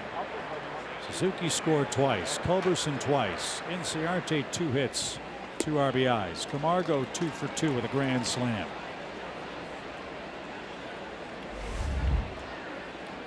And those add-on runs, man, oh man, are they huge.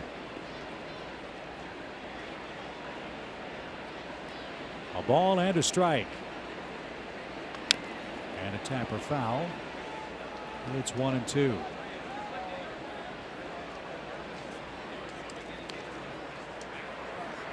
Long rest for Mike.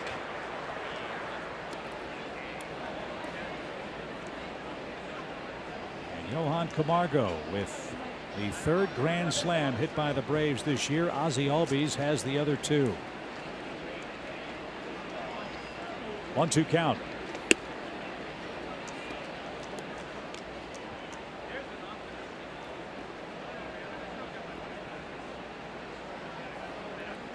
Braves are 2 for 6 tonight with runners in scoring position. Toronto's 1 for 11. The pitch.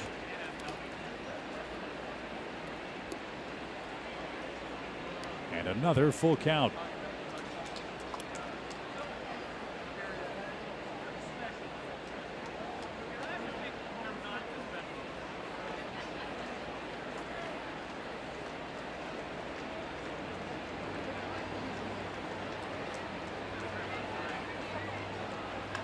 Line drive, a base hit to left. Here comes Ender to third. He's going to be waved home.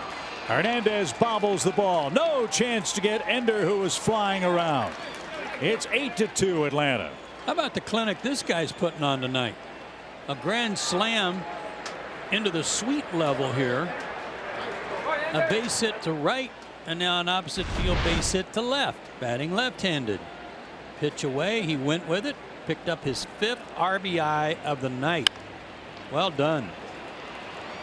That'll be the end of the line for Barnes.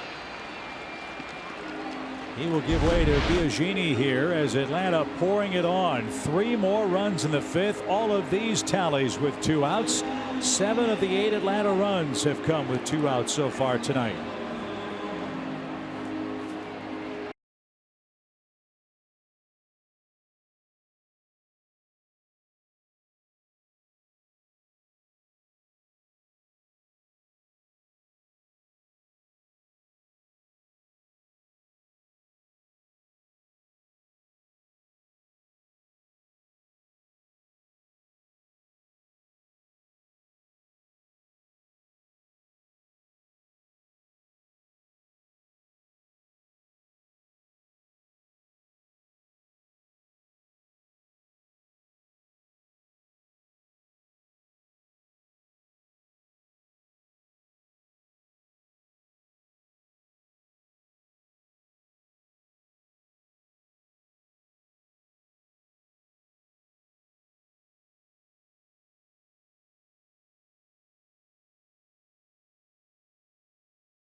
SunTrust. Confidence starts here. Great night for the Braves offense. 8 runs on 8 hits, and they continue to bat here in the top of the 5th inning. Let's take a look at tonight's Bringing His Best feature presented by Old Dominion, the official freight carrier of Major League Baseball. Braves like this interleague stuff on the road. Last 20 games in interleague play away from home, 13-7. They're going to bump that runs per game average up. Extra base hits are going to be up. Good ERA. This guy Joe Biagini, 6'5", 240, great big guy. Got a pretty good fastball, upwards of 95. Curveball, changeups, a kind of cutter, but man, oh man, getting rocked. As a starter, 4 starts, 0-3 with a 7.71 ERA.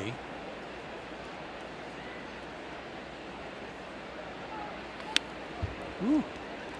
And in his career as a starter, he's 2-15 with a 6.08 ERA. As a reliever in his career, 5-6, 3.96. That's respectable. And at Buffalo, he's been called up 3 times. At Buffalo, he was 0-3 with a 4.57 ERA. No balls and a strike. And Ozzie pops one up into shallow center. Long run Pilar, who says he's got it, and he does. And that retires the side. 3 more 2-out runs for Atlanta. It's 8-2 in game 1.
But the Braves have a 6-run lead north of the border.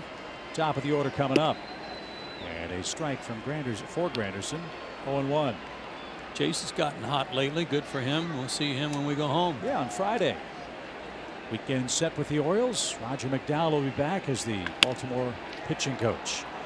Granderson will be retired on a ground out, 1 away. There's an old saying in our sport, when you cannot explain the craziness that you see on an almost daily, if not series-wide basis. Toronto goes down to Tampa Bay, gets swept. They never win in Tampa Bay. They come home, play the Washington Nationals, one of the best teams in the major leagues, and sweep them. Tonight Atlanta comes to town, and they've jumped all over them with 8 runs in the first 5 innings.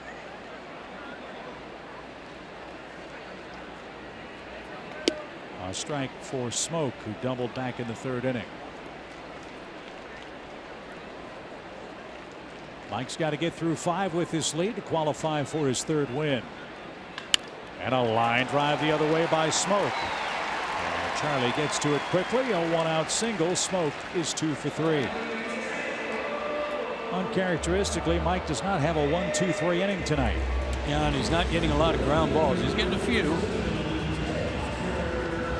But again, those line drives and deep flies are a pretty good sign that he's been up in the zone. So Teoscar Hernandez is the hitter. He's 0 for 2. He struck out in the 1st, grounded out in the 3rd. Both of those at bats came with a runner at second base. Now he hits with a man at 1st and launches one back our way.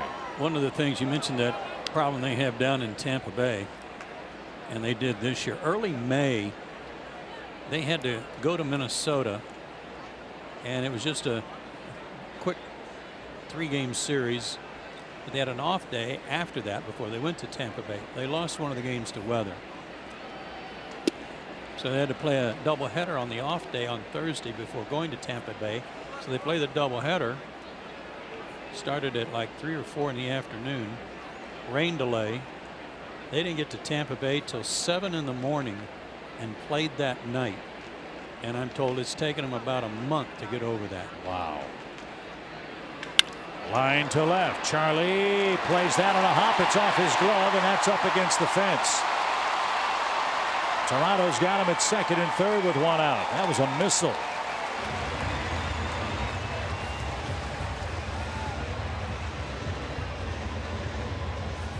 So another extra base hit for Hernandez, who's specialized in those this year. Boy, he is just in dead center of the plate tonight. And on that turf, Charlie trying to give ground so he had room to try to knock the ball down, but too high a bounce. So double all the way for Hernandez. Here's Solarte. He's walked and flied out. He's given up 7 hits. They've all been hard hit. And they've all been pretty much down the middle of the plate or a hanging slider or breaking ball. Fly ball to right. Markakis chasing that, won't get it. That is going to bounce up and over the fence. And that'll be a rule book double for Solarte on the first pitch. And the Jays come right back and get 2 runs to make it 8-4. This is what we're talking about. No lead is safe here. And you know that because of the situation of Mike coming back to Canada and all, that Brian Snitker's trying to give him the benefit of the doubt. Well, that doubt and that benefit are quickly eroding with regard to the outcome of this game, because he has not been able to make an adjustment and get the ball down.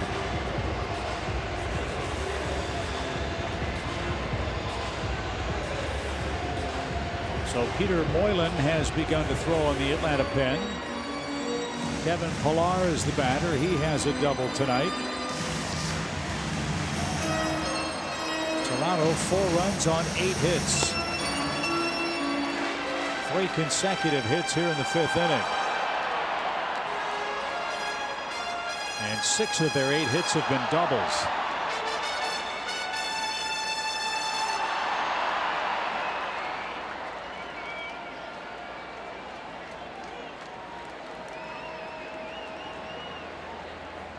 The Culberson play in the first inning looking bigger and bigger as the score gets closer and closer. It's 8-4. 2 in, 1 on, 1 out. Pitch down in the zone.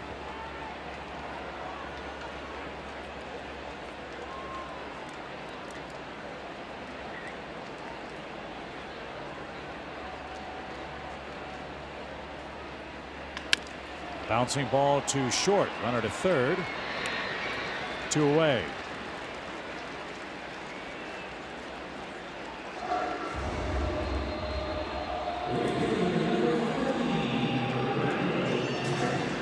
And now Grichuk, the batter, he's doubled and bounced out. He bounced out on a great play by Ozzie, who ranged to the third base side of second base to get him by a quarter step. This is a key batter for Mike. If he can retire Grichuk, I can understand and see Brian Snitker taking him out after 5 as the pitcher of record. If he doesn't get Grichuk, I can see him taking him out and going to the bullpen, because that would mean another run coming in. Grichuk, an original Angel, was traded to the Cardinals with Peter Borges, who's now on the Braves roster, for David Freese and Fernando Salas before the 2014 season. And then Toronto got him this January. He stopped, saved a run. 2-0 the count. Play by Tyler.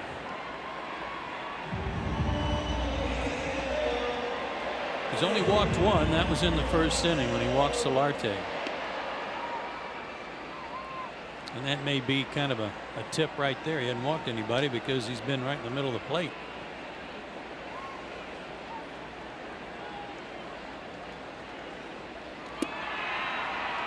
Ball 3. Litmus Diaz, the next hitter.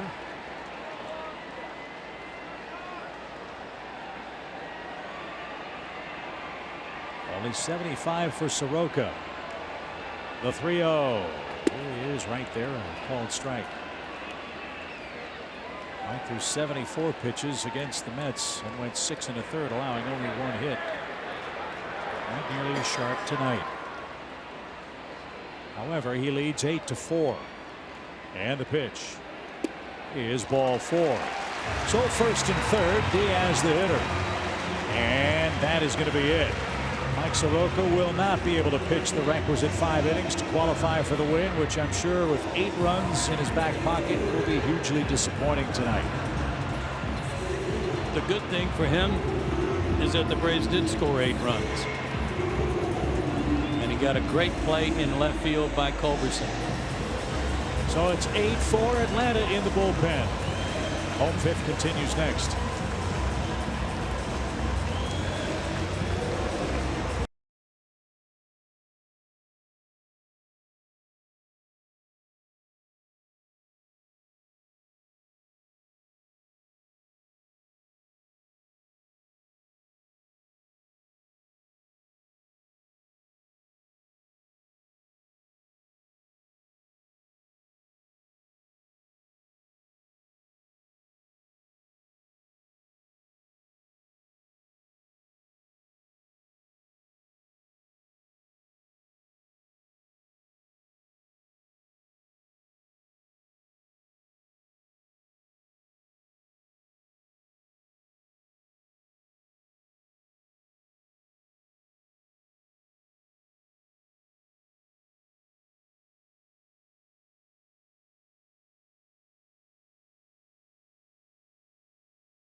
And by your local Ford dealer. Beautiful night in Toronto. Roof open. Offense in high gear for the Braves and for the Blue Jays at the moment. Mike Soroka cannot win the game despite an 8-4 lead. Peter Moylan will try to bail out the Braves in the 5th and stop this rally at just 2 runs. He needs a good outing. He has given up runs in each of his last 2 outings. And for the season, 19 runners inherited and 9 have scored. Needs to get this guy right here. Ledmus Diaz 0 for 2. Bouncing ball to third. Camargo's got it. And his throw to first is in time. Moylan puts out the fire. And Toronto settles for a pair in the 5th inning. We go to the 6th. Atlanta by 4.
in from Calgary. His uncle came in all the way from Vancouver. And, you know, this is a ballpark that Mike Soroka came to his first professional baseball game in ever. This is a ballpark that he's pitched in multiple times, but his first time as a professional. And I was just speaking to his dad, and I said, has it become normal yet whenever you look out on the mound and you see your son?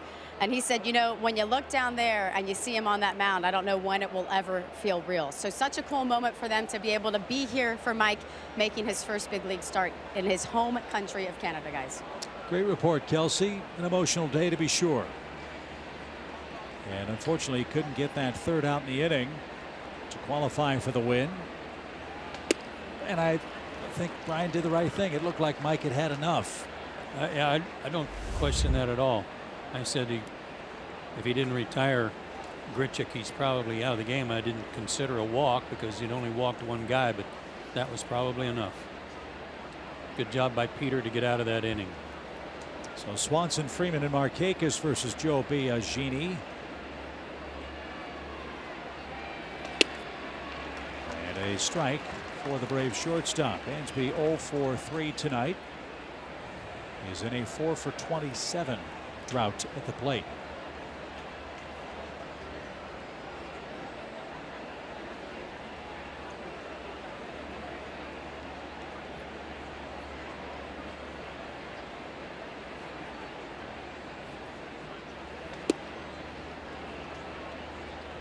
Big game at Yankee Stadium tonight. The Mariners are playing New York. Chance for Seattle to see where they stack up against one of the best teams in baseball. Mariners have had a lot of close games that end up in the win column. Bunch of one-run wins for the M's. And pulled foul. Seattle has 23 one-run wins. They have 21 comeback wins so far this year, but trailing in the Bronx tonight.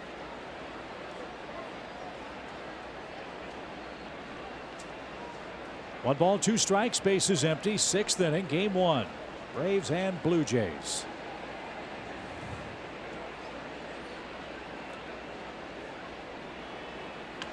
This guy's right over the top. Yeah, I was reading to you some notes today that shocked me. Blue Jays are 5th in the American League in homers with 93. By comparison, the Braves have 83 coming into play tonight. That's 6th in the National League. 93 for the Blue Jays. The Yankees lead all of baseball with 114 home runs. Amazing, isn't it? Yeah. Stanton and Judge and others. Driven down the right field line. This is a good at bat for Dansby. Biagini work. We'll get a look at the Yankees up close and personal over the 4th of July holiday. The 2nd, 3rd, and 4th. We'll wrap up our season series with Toronto. Final homestand before the All-Star break on Tuesday, July 10th and Wednesday, July the 11th.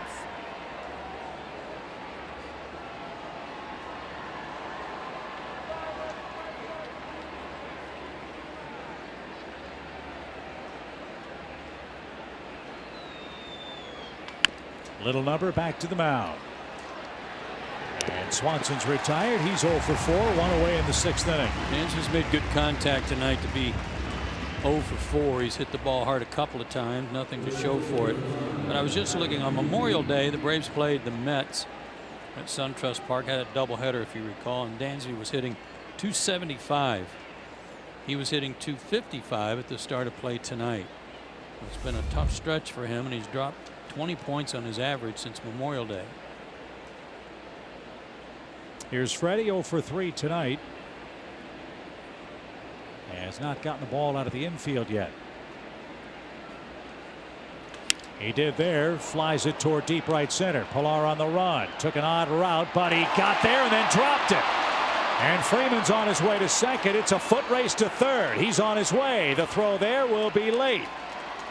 A huge break. Freeman stands 90 feet away with 1 out.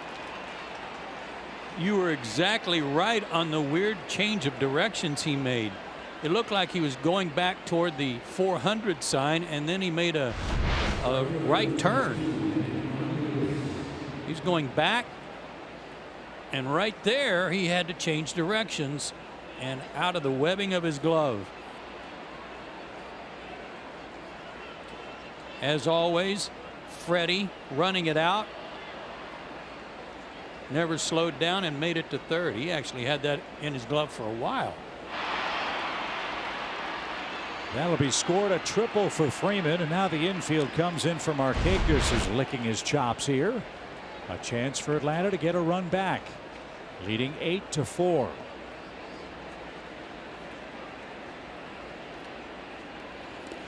That one got away, but not far enough to advance for Freddie. So Freeman's second triple of the year, his 92nd hit.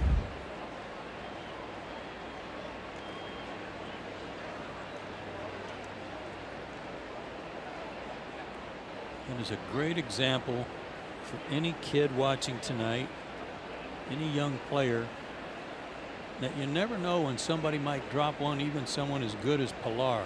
Run until they catch it.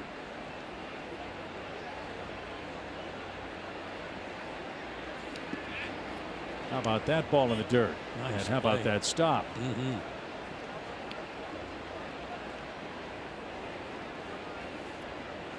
Neely's a big dude, 6'3", 225, and he had to be there.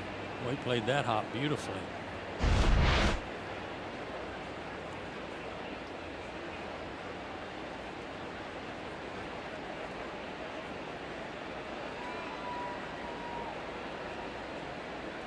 One ball, one strike.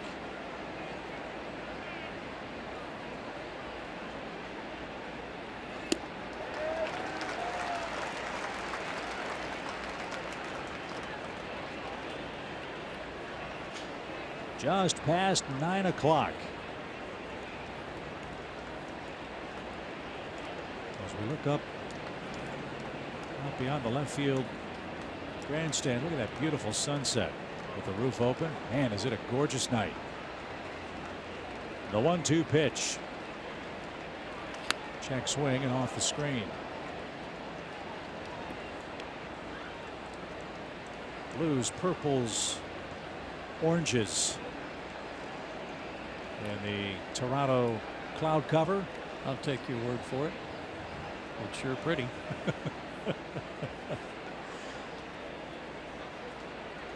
Nick looking for his 45th RBI.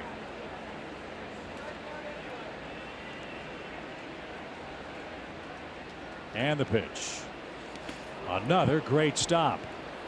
That's 3 in the dirt that Maile is smothered, and that's kept Freddie anchored at third base.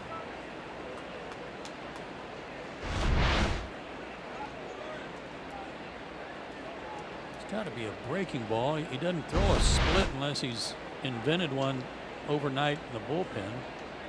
If he's using it, he might want to rethink it. Yeah. The way things have been going, he might want to come up with something else. 2-2.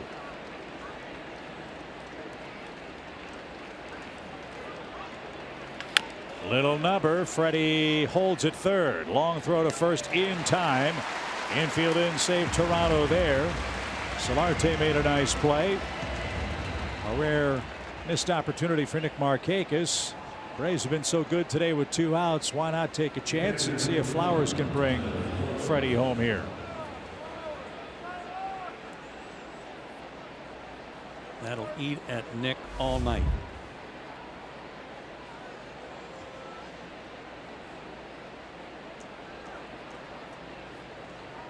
So far tonight, the Braves have not been able to have a shutdown inning. Every time they have scored, the Blue Jays have scored. It's nice that the Braves have scored more. Camargo grand slam, the big blow. Charlie Culberson's hit a homer. Ender Inciarte's knocked in a couple of runs with a double. Big run to pick up here in the top of the 6th.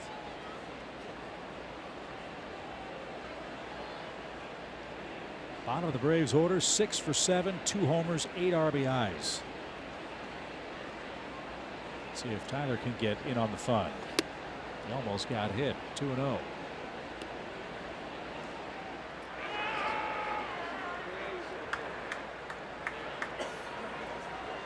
First in the major leagues in just about every important offensive category, and they've done it again tonight.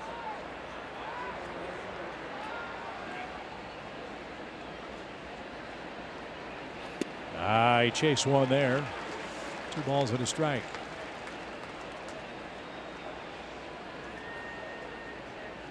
You're just setting him up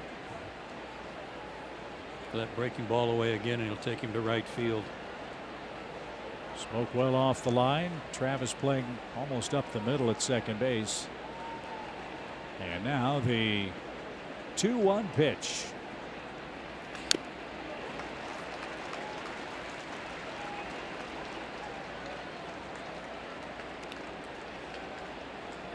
Tyler didn't hurt himself again, did he? Hope not. There's an oblique on a big swing and a miss back in Atlanta on opening day. He's limping like they fouled that off his foot. I didn't see that.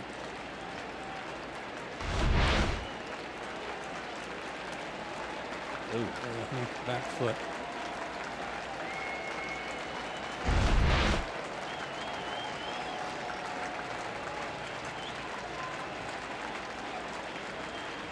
So the count's even for the Braves catcher. Freddie at third base with 2 outs. Here it is. Hot shot to short, but Diaz to an E. And the Braves can't cash in a drop fly ball in center. Freddie left stranded, but still Atlanta by 4. Home 6th coming up.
Salute the military.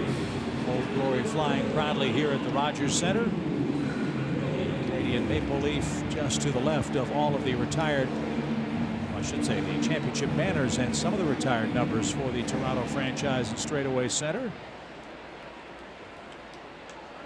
And here we go to the bottom of the 6th inning. An important inning for Peter Moylan. He's got the 8, 9, and 1 hitters coming up. More action in the Atlanta bullpen. Looks like Sam Freeman is getting ready. My guess is the plan for Peter, try to get Maley and Travis, then turn Freeman loose on Granderson, the left-hand hitter. Just get a couple of quick outs. That'd be nice.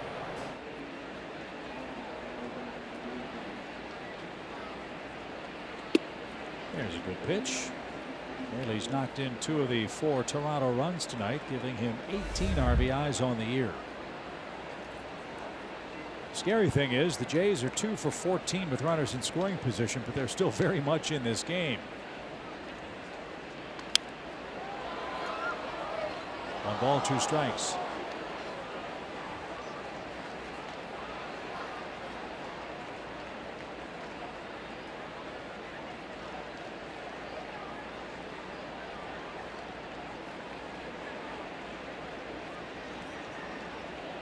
One ball, 2 strikes. right off his knuckles and right at Freddie. There's an easy out. One man down in the home 6th inning. At Rooms to Go, you can go anywhere you want. Go style, go savings, go today. 2 up, 2 down for Peter Moylan. Got the final out of the 5th inning. First out here in the 6th. Devin Travis, the hitter. He's 0 for 2.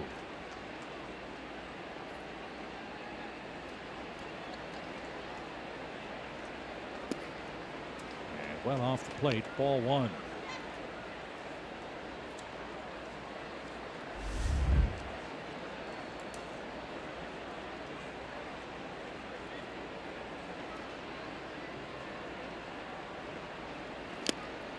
Peter and I have had a real strange happenstance on getaway days.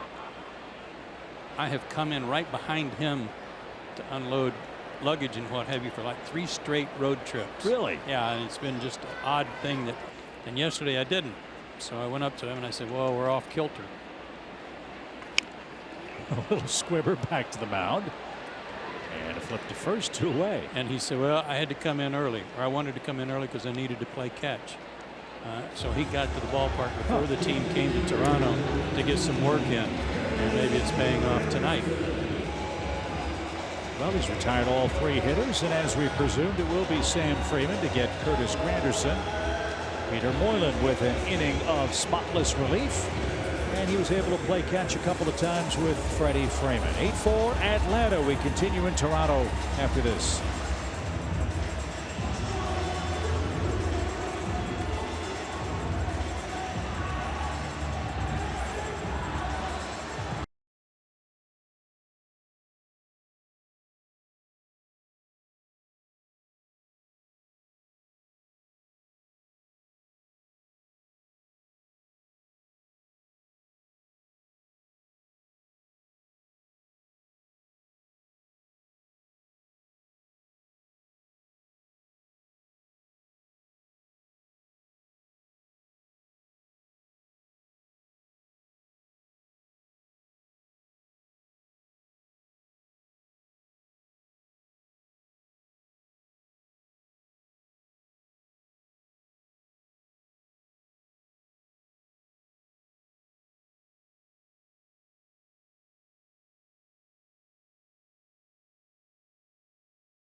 And team-by-team analysis along with live look-ins from the team watch parties all night long. Join us Thursday night only on Facebook Live and Twitter. The Hawks have like 3 picks in the first round. All right. And I saw one mock draft today where their first pick, which is like 3rd, 4th, 5th, somewhere in there, is big 6'11" guy out of Michigan State. Cool. That was a mock draft, of course. Always need big guys, don't you, in that game? It's been my philosophy my whole life. Here's Sam Freeman, 2 outs, and bases empty. And he takes a strike. Hope you'll join us for the middle of the 7th inning. It's the stretch presented by Rooms to Go. Good breaking ball from Sam to start him.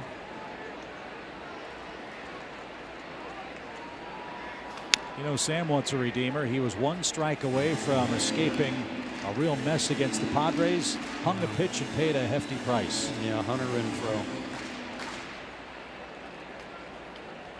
Big shift on for Granderson, but now not quite so much. And the 0-2 pitch struck him out. I would say he's come back with a vengeance, wouldn't you? Outstanding. Nice inning for Atlanta. Their first perfect frame tonight, and we are off to the 7th.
Game summary. All right, starting left to right there, all those A's, but that's number 7 in the order, number 8 and number 9.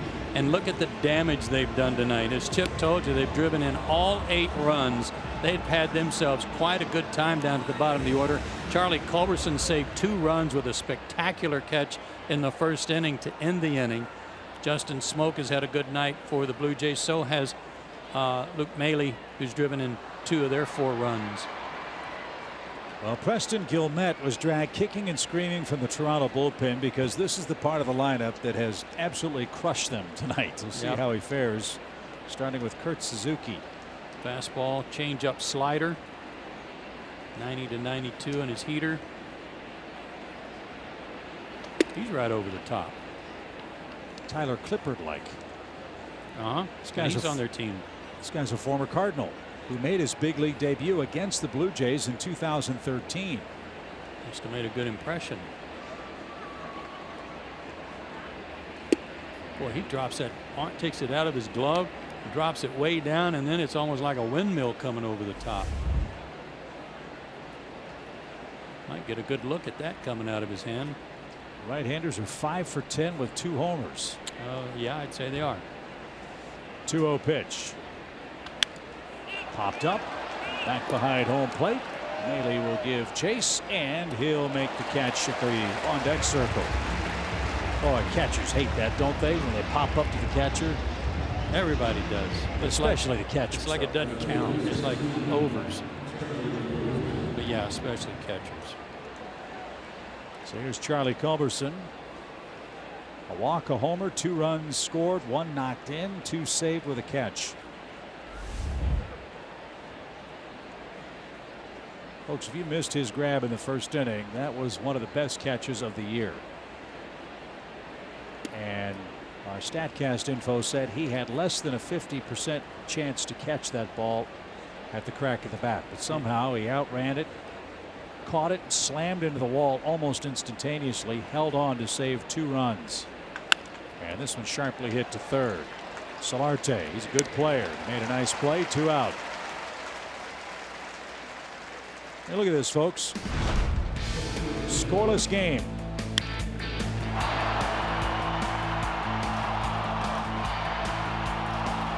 Whoa. Man. And he didn't get up for a while. All the hockey fans in Toronto appreciated that. That was a crushing check. Unpadded fence.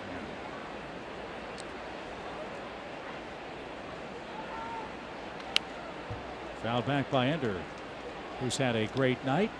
Hopefully he'll keep the inning alive. The Braves are done hitting. Of course, it is the stretch presented by Rooms to Go. Yeah, a really good night for Ender. Started with a walk, solid single, solid double.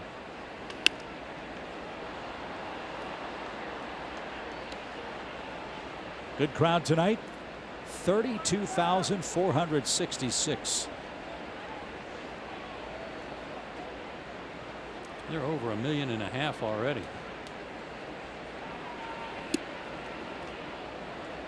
You were here during the Braves World Series against Toronto.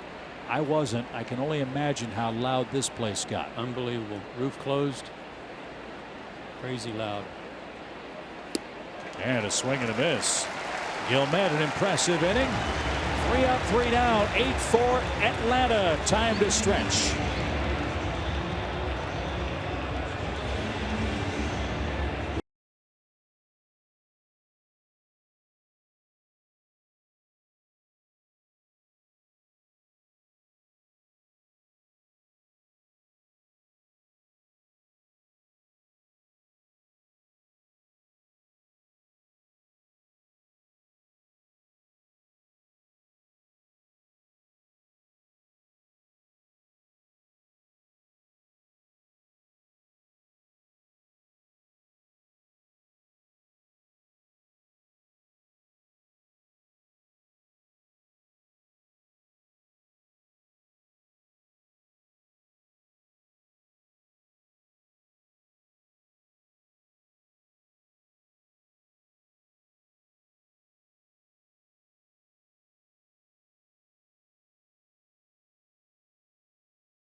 Time for the home 7th inning. It's Justin Smoke,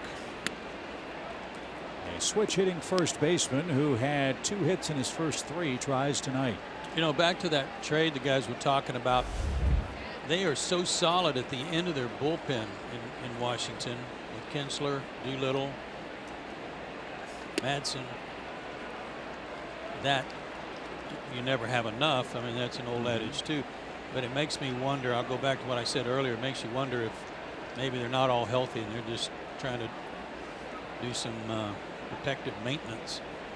Well, it does a couple of things, as this one's hammered towards center, but playable for Ender, who's got plenty of room for the first out. One, it bolsters their own bullpen, which, as we said, Kinsler's got a forearm issue. It does lengthen their guys who can get critical outs in the 6th inning now if they need to. But it also does something else. It keeps Herrera from the Phillies or Braves, who were probably looking for relief help too. Exactly. The interesting part is, how does that affect who closes games for the Nationals? Doolittle has been the guy there and has been very good.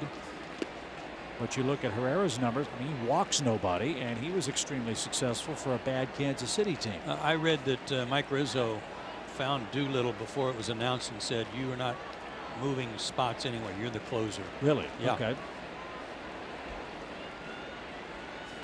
And it does allow him, though. Let's say they're playing the Braves, and in a 1-run game, they've got a lead, and they've got Freeman, Markakis, and a pinch hitter coming up. Well, they could have Doolittle pitch that.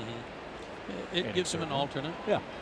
But the thing about Herrera is that he's served in a setup role before, and with a good club in Kansas City for a couple of years when they didn't need him to close. He was an outstanding setup guy for that team that was so good for 2 years in a row. So if Herrera's the first domino to fall in Kansas City, one would think that Dayton Moore and company are open for business. Yeah.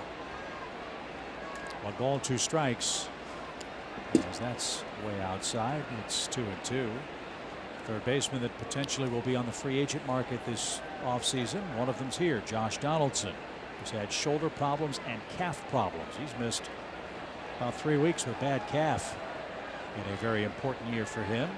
And of course, the Royals have Mike Moustakas, who's on a 1-year deal after getting no offers anyplace else.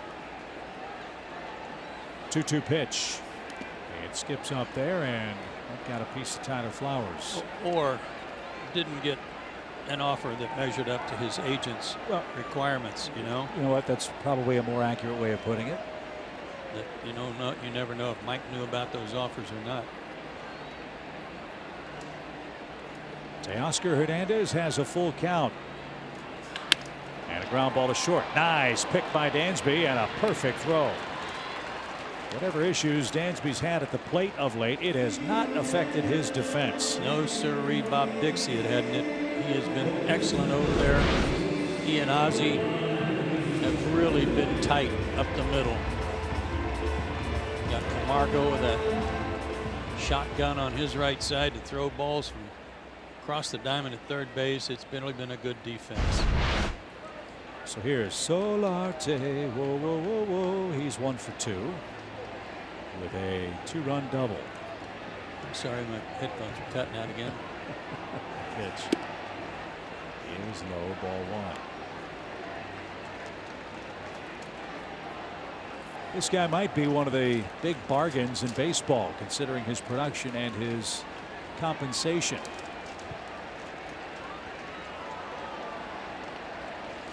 Solarte's making a little over $4 million this year. When you consider he's hit 15 homers and 41 RBIs.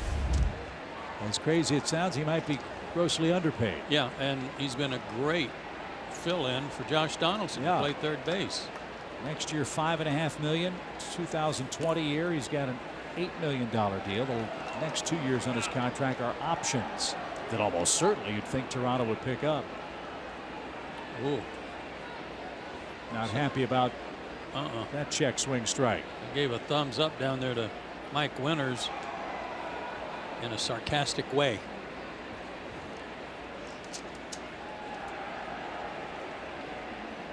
Well, let's see if he can get a check swing again. 1-2 count. Popped up back toward us. 97. Sam has good velocity tonight and good location. And he's had a good off-speed pitch. Best stuff he's had out of his last 4 or 5 outings. He and Peter both have been really good tonight. Great matchup in Houston tonight. Tampa Bay 1, Houston 1. Snell and Verlander. The Astros trying to win their 13th straight game. If somebody needed a starter, Snell might be a good place to start. Swing and a miss. How about Sam Freeman? An inning and a third. Perfect. Solarte slams his batting helmet down in frustration. And we are off to the 8th inning. Johan Camargo has a perfect night. We'll see if he continues that in a 4-run Braves game.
One swing from Johan Camargo. A loud one. 2-0 count after Jaime Garcia had walked 2 guys back to back. As soon as he threw a strike, Camargo hit it in the sweets. I kind of like the StatCast info when we do it in American measurements. 400 something feet sounds a whole lot better than like 126 meters. No doubt. Yeah. Right? And the exit velocity was 64 kilometers.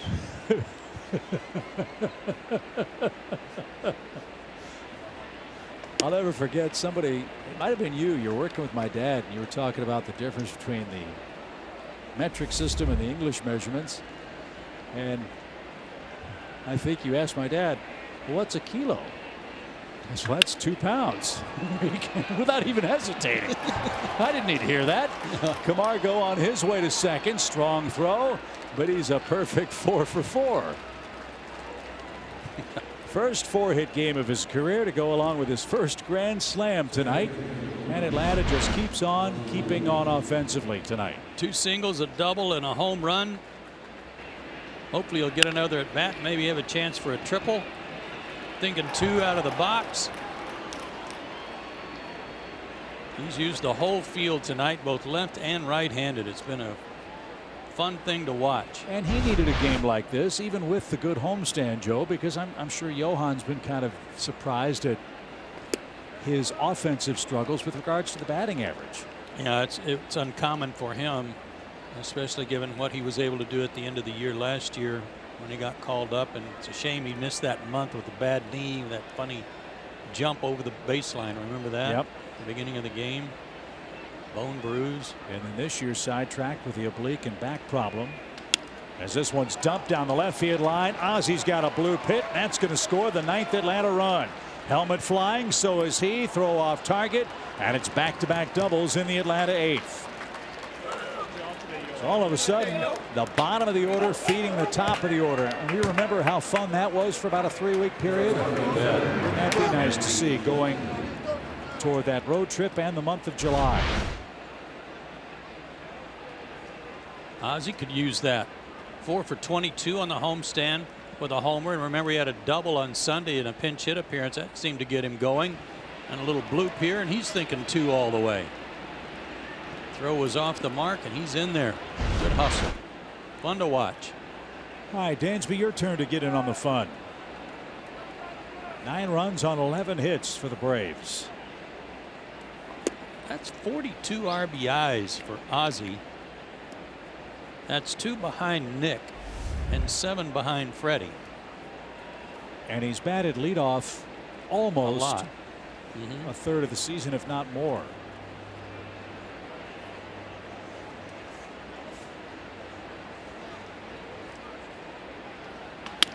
Back up the middle. That'll get the runner to third. Long throw, and in time. Productive out for Swanson. Albies 90 feet away, and Freddie Freeman the batter. Nice play by Travis, or else that's a hit for Dansby, but a good job by Swanson to get him over.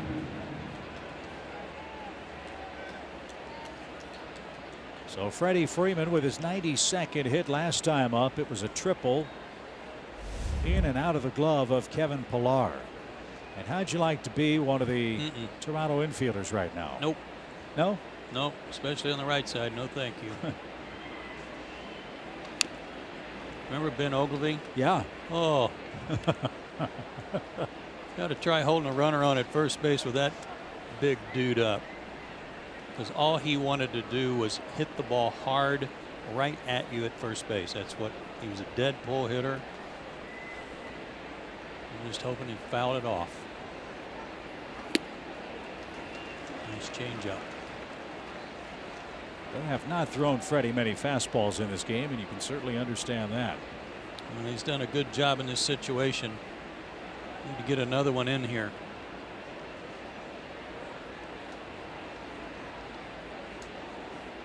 Wow. Wow. 3 straight. Don't see that too often. No. Freeman strikes out.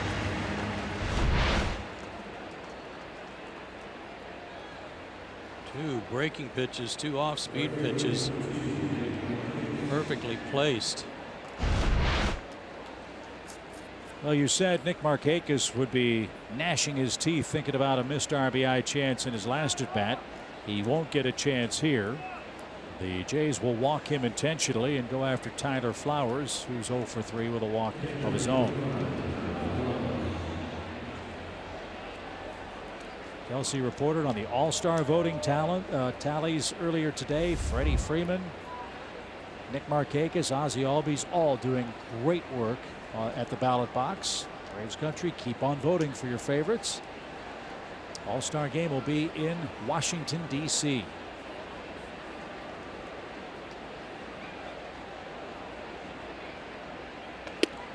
That split the plate, a strike.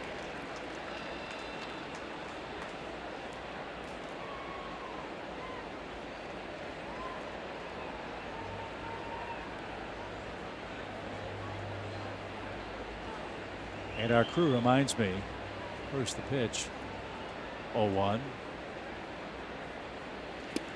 Washington, D.C. is the home of the Stanley Cup. Oh.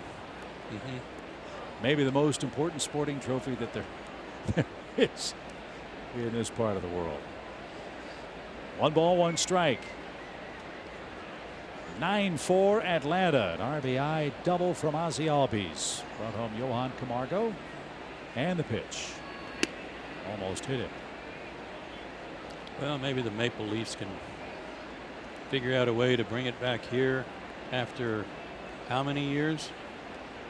70 how many? 50? Seriously? I'm told 1967. Ooh, I didn't know. I was teasing. Don't worry, I'll escort you out. 2 balls and a strike. I need one of those guys with a red stripe on their hat. Right. Bring in the Mounties.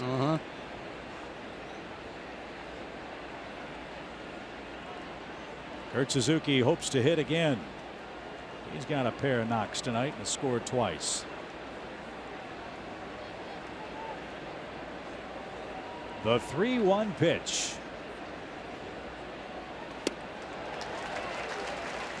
You know who else was really happy about the Capitals winning the Stanley Cup was visiting clubhouse manager Fred Stone. Huge Caps fan. Huge. I mean, really big.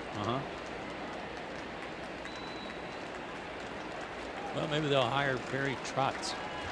He just resigned as coach of the Caps. 3 balls, 2 strikes. And that's a bounce to the left side. Nice catch.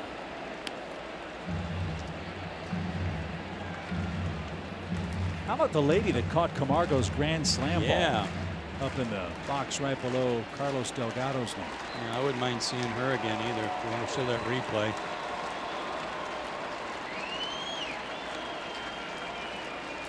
Three balls, 2 strikes. Markakis will be off with the pitch. There he goes. And it's ball 4. So Suzuki will get a chance to hit. Good at that. There's been a walking man this year. 2 more tonight. And out goes Luke Haley to talk it over. There's the souvenir catcher. You know what's wrong with that? Absolutely nothing.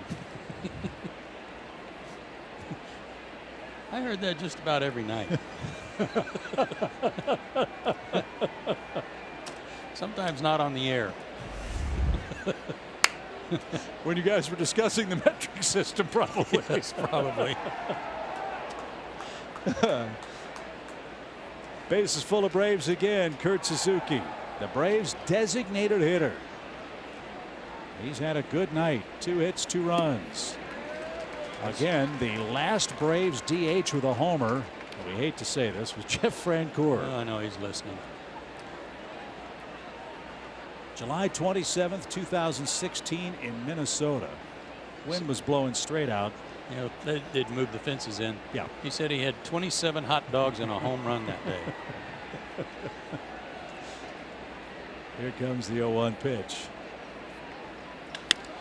Little flare toward right that Grichuk's going to catch, and that'll retire the side. Atlanta adding on 9-4. We head to the home 8th.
Baseball on Fox Sports Go is presented by your Atlanta Hyundai dealers.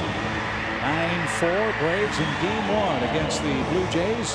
Hey, another inning for Sam Freeman tonight, perhaps. They'll have Pilar, Grichuk, and Ledmus Diaz coming up. If this score holds for the Blue Jays, I'm sure they'll sit back and say what a number of lost opportunities they have. At last count, they were 2 for 14 with runners in scoring position. Their last opportunity in such fashion came in the 5th inning. And most of that came against Mike Soroka, who went 4 2/3, allowing 4 runs. And you might, if you just joined us, wonder why didn't he get to finish the 5th? Well, he was given every opportunity. Brian Snitker had to get him out of there. No balls and a strike. Yeah, you want to give him every chance, but at the end of the day, you got to win the game. And at that time, it was still very much in the balance. They gave him one more batter and he walked him, and that was it.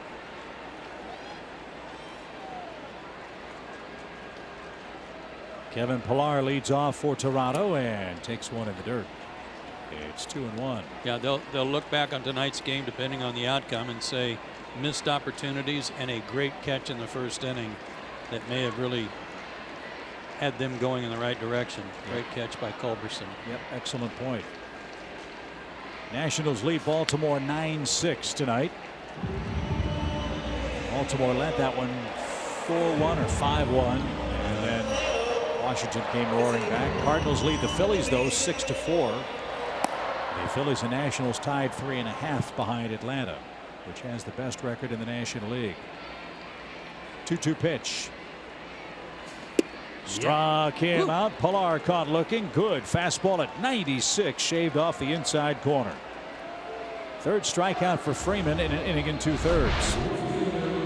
This is Sam Freeman. We've seen something a little less than Sam Freeman over the last couple of weeks, but he has been himself tonight. That's why relief pitching, I think, is such a difficult job. If a hitter can go through a 3-for-30 stretch, it's talked about, but it's sometimes not noticed. If you're pitching in the 7th and 8th innings of a close ball game and you have a bad day, everybody knows it. Yep. And everybody remembers it. And the spotlight's on you the next time. Yeah.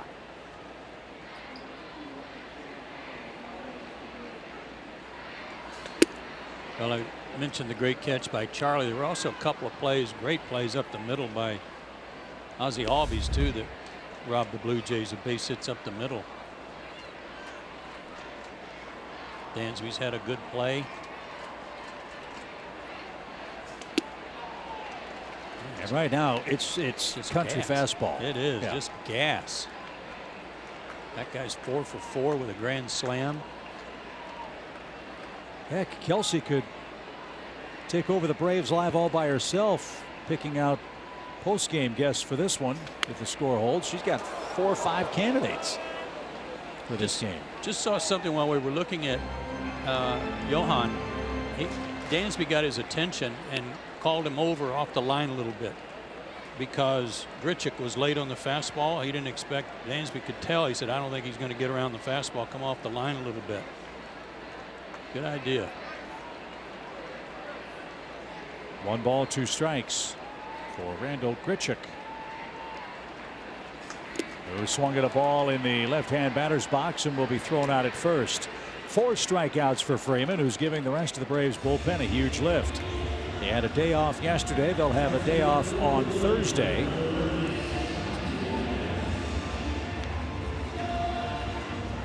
And will allow Brian Snitker to manipulate the pen the way he wants for tomorrow's game, which is Anibal Sanchez and Jay Happ.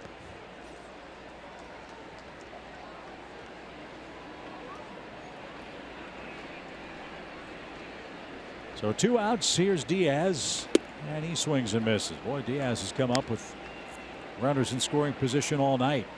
He's been aggressive on the first pitch too. That was a good choice there by Tyler Flowers. A changeup. Going with it again. Ooh.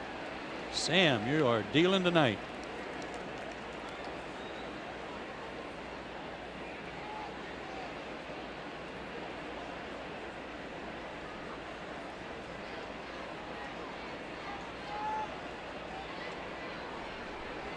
Oh, and 2.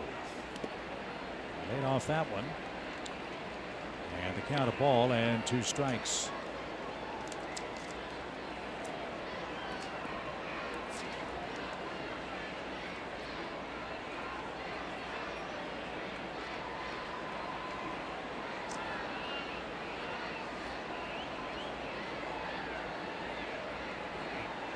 Now the 1-2 pitch. Did he go? Tyler thought it was right down the middle. Might have been, but he checked his swing. Apparently it was. Did you see Mike Winters? He said no swing and then he crossed himself. That was great. 2 balls, 2 strikes. There was some other fun at the beginning of the ball game. The umpires had their meeting going over ground rules, and then the meeting broke up, and the second base umpire, Mike Wachlinski, and the third base umpire, Tim Timmons, turned around shoulder to shoulder, and had a foot race to third base. Really? Oh, they were just, well, I don't want to say it ended in a dead heat because I would be afraid that that was close to what it was. To right, softly hit. Nick coming on. Great jump. Fine catch. But it was so funny to watch those guys take off running. It's supposed to be fun, and it's fun watching Sam Freeman pitch like that. We go to the ninth.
Charlie Culberson almost took down the wall with a great catch. Charlie then said, take that left field wall. Grand slam for Camargo. Prettiest lady in the park made the catch. Johanna 4 for 4 tonight. And the Braves need one run for another perfect 10 here in Toronto. Yeah, I'd like to see him hit another one up there. Aaron Loop is the new pitcher, so it pretty as a picture. Aaron Loop is the new pitcher. Fastball, changeup, cutter, curveball. He's got it all. Little sidearm delivery. And that one ripped into center, and a diving try by Pilar. He kept it in front, knocked it down, but Charlie hustling out of the box. He's got another extra base hit. And the Braves have 12 knocks on the night. Don't you love the way these Braves take off running out of the box in case something good happens? That was really a fabulous effort by Pilar to keep that from getting by him once he didn't catch it. He knocked it down with his right arm. He's a good player. He is a good player, solid center fielder. Add on. So a tough challenge for the lefties here with that, as you said, drop down sidearm delivery from Loop. Braves are 4 for 13 with runners in scoring position, but boy, they have had some big 2-out knocks in this game. I believe 7 of their 9 runs. Oh. And this one, a thing of beauty down the left field line. That'll ricochet off the wall. And it is a perfect 10 for Atlanta. A sliding double for Ender. I mean, that's almost exactly what Ozzie did last inning with a little flare down the line. How about these guys at the bottom of the order tonight? Love it. That's 3 RBIs for Ozzie. Excuse me, for Ender. And his third hit. From Kurt Suzuki to the 9th spot, they have 10 of Atlanta's 13 hits, and they have scored 9 of the 10 runs. The 6, 7, 8, and 9 hitters. And John Gibbons needs a hug. 10-4 Atlanta in the ninth. I got to ask you a question. Yeah. You got a side arming pitcher and you got a left-handed hitter. Why do you have your third baseman a mile off the line?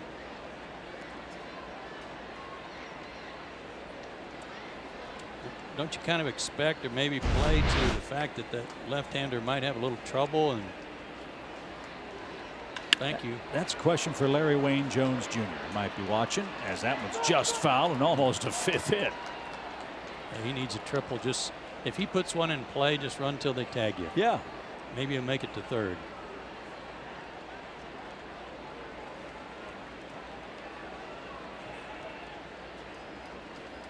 Braves so far 3-2 against the American League. The last winning season for Atlanta in interleague play was 5 years ago. Braves went 9-11 against the American League last year. Braves try to win their 6th game in 7 tries in Toronto.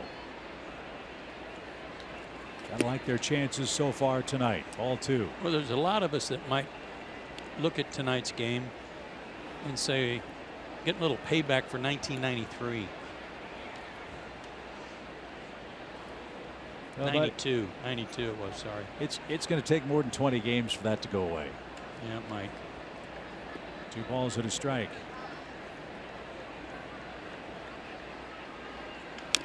Tell you what was great. We got a chance before the game to talk to former longtime voice of the Toronto Blue Jays, Jerry Howarth, who retired just before spring training this year. You won't meet a nicer man. You won't meet a better ambassador for the Blue Jays organization. Looks great, sounds great, and is completely and totally happy to be able to enjoy the games as a fan and not be a prisoner to the schedule. You know, talking to him, one of the things that I loved hearing was he said I had to make an honest evaluation of where I am health-wise and all that, and I needed to step back. I needed to realize I'm not the same guy I was, and I didn't think I could go through a full season, and it wasn't fair to the fans or to the team. And he has had a fantastic career here. Swing and a miss, and that ends Camargo's perfect night.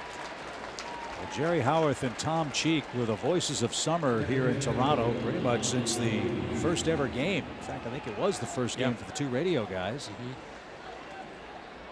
And very kind of him to stop by. He wanted to be remembered specifically to Bobby Cox back in Atlanta. Bobby, of course, managed so successfully here in Toronto for a number of years. As we go back to the top of the order, and Ozzie swinging a miss. 10-4 Atlanta in game 1. And now Maley saw something he didn't like from Loop. Maybe just change signs. Maybe he thought Ender was trying to send signs to Ozzie.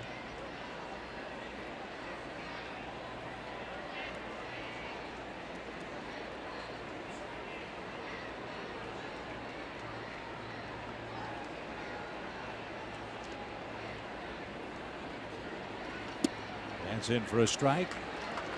With Jerry Howarth in retirement, Blue Jays have terrific broadcasters here. Joe Siddall and Mike Wilner on the radio side. Buck Martinez played here in Toronto. Pat Tabler.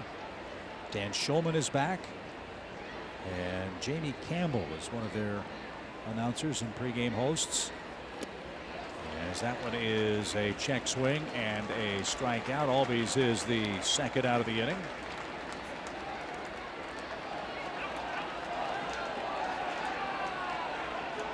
Ozzie unhappy about a call in that sequence. And Brian Snitker wanted an explanation on something. So actually, Rob Drake called him out. He said, come here, come here, come here. He wanted to say something to Brian. So Ozzie's still in the game, but he's the second out. And here's Dansby. He's 0 for 5. He's hit the ball hard a couple of times. See if he can chase home Ender and make it an 11-4 game. The pitch. He's going to. That's headed for the left field corner. Dansby has a double. 3 doubles in the inning for Atlanta. 11 runs on 14 hits. Man, has this been great. You have said before many times, Chip, you know, you can be a guy who watches a game, or you can observe what's going on. And he went up there. He had seen what Loop had been doing to the right-handed hitters, and he went up looking for something a little soft and off speed and got it, and he deserved that after getting a runner over earlier tonight. He joins the hit parade. Good job. So here's Freddie Freeman. And Loop delivers a strike. Nothing up and in to Freddie Freeman in this spot, please.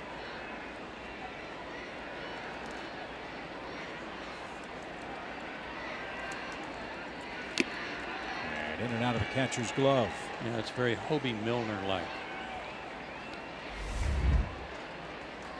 Was it Aaron Loop who broke his hand?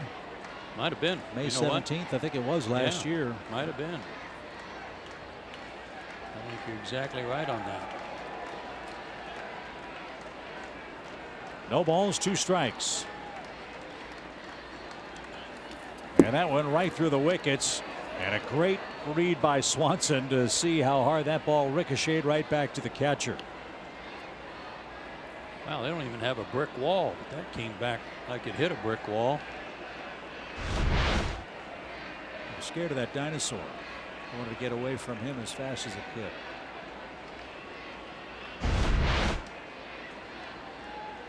In Toronto, you got to know how to play it off the boards.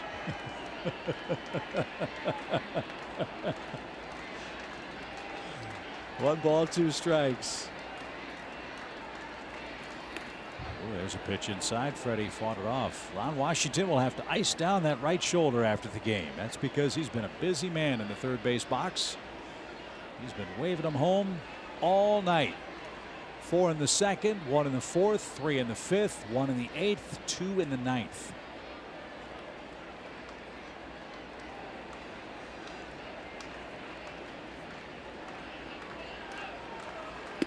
And a swing and a miss. But Atlanta gets 2 more runs on 3 doubles. Loop strikes out the side, but Atlanta rolling. They need 3 outs.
Jones and the Baltimore Orioles come to Atlanta. It's been a rough year for Buck Showalter's bunch. Join us at 7 Eastern Time for Braves Live. The game will air on Fox Sports South and stream live on Fox Sports Go. It's the always fun Friday night showdown presented by Kaiser Permanente. Jace Peterson will be back in town. You'll be able to root him on a little bit, but not to the extent that it would create a win. The Orioles have had wins, have had a hard time coming by wins. They finally got to the 20-win mark. They're the last team in the major leagues to do that. They're 20-50 coming into play tonight. 20th game for Jesse Biddle. He'll try to get 3 quick outs and salt this one away for the Braves as Luke Maile leads off. Maile's had a nice night. He's done a good job behind the plate and has a hit and 2 runs batted in. What a job by Sam Freeman. One of the best outings ever. So in a game where the starting pitcher has the lead but doesn't go the required 5 innings, it is the discretion of the official scorer as to who would be credited with the win. Peter Moylan faced one hitter. Excuse me, faced 3 hitters, I beg your pardon. And then Sam Freeman came on and did his thing. Yeah, Peter retired all 3 he faced. Sam retired all 7 he faced. So one would think that Freeman would be the logical choice. He would be for me, but you know, the first guy that comes in, if he does the job and gets the outs, gets out of the inning like Peter did, sometimes they'll reward that reliever. So we'll find out after Biddle gets out number 3. There's the first one. A swing and a miss by Maile. First time he has struck out. 7 Jays have gone down swinging in the game. They average about 9 strikeouts a game. And 1 away in the home 9th.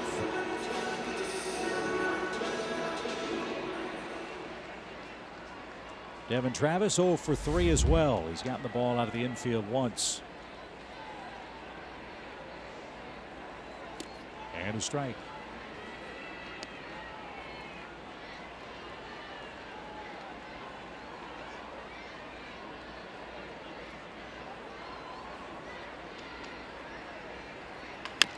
Little nubber. Jesse's got that.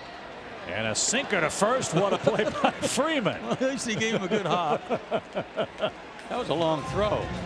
You know, Jesse's not used to making that long a throw, and he wanted to make sure that he one hop to 60 feet 6 inches, no problem. 80 feet 2 inches. Yeah. Well, it's going to be in the dirt. I'm going to need to skip this one.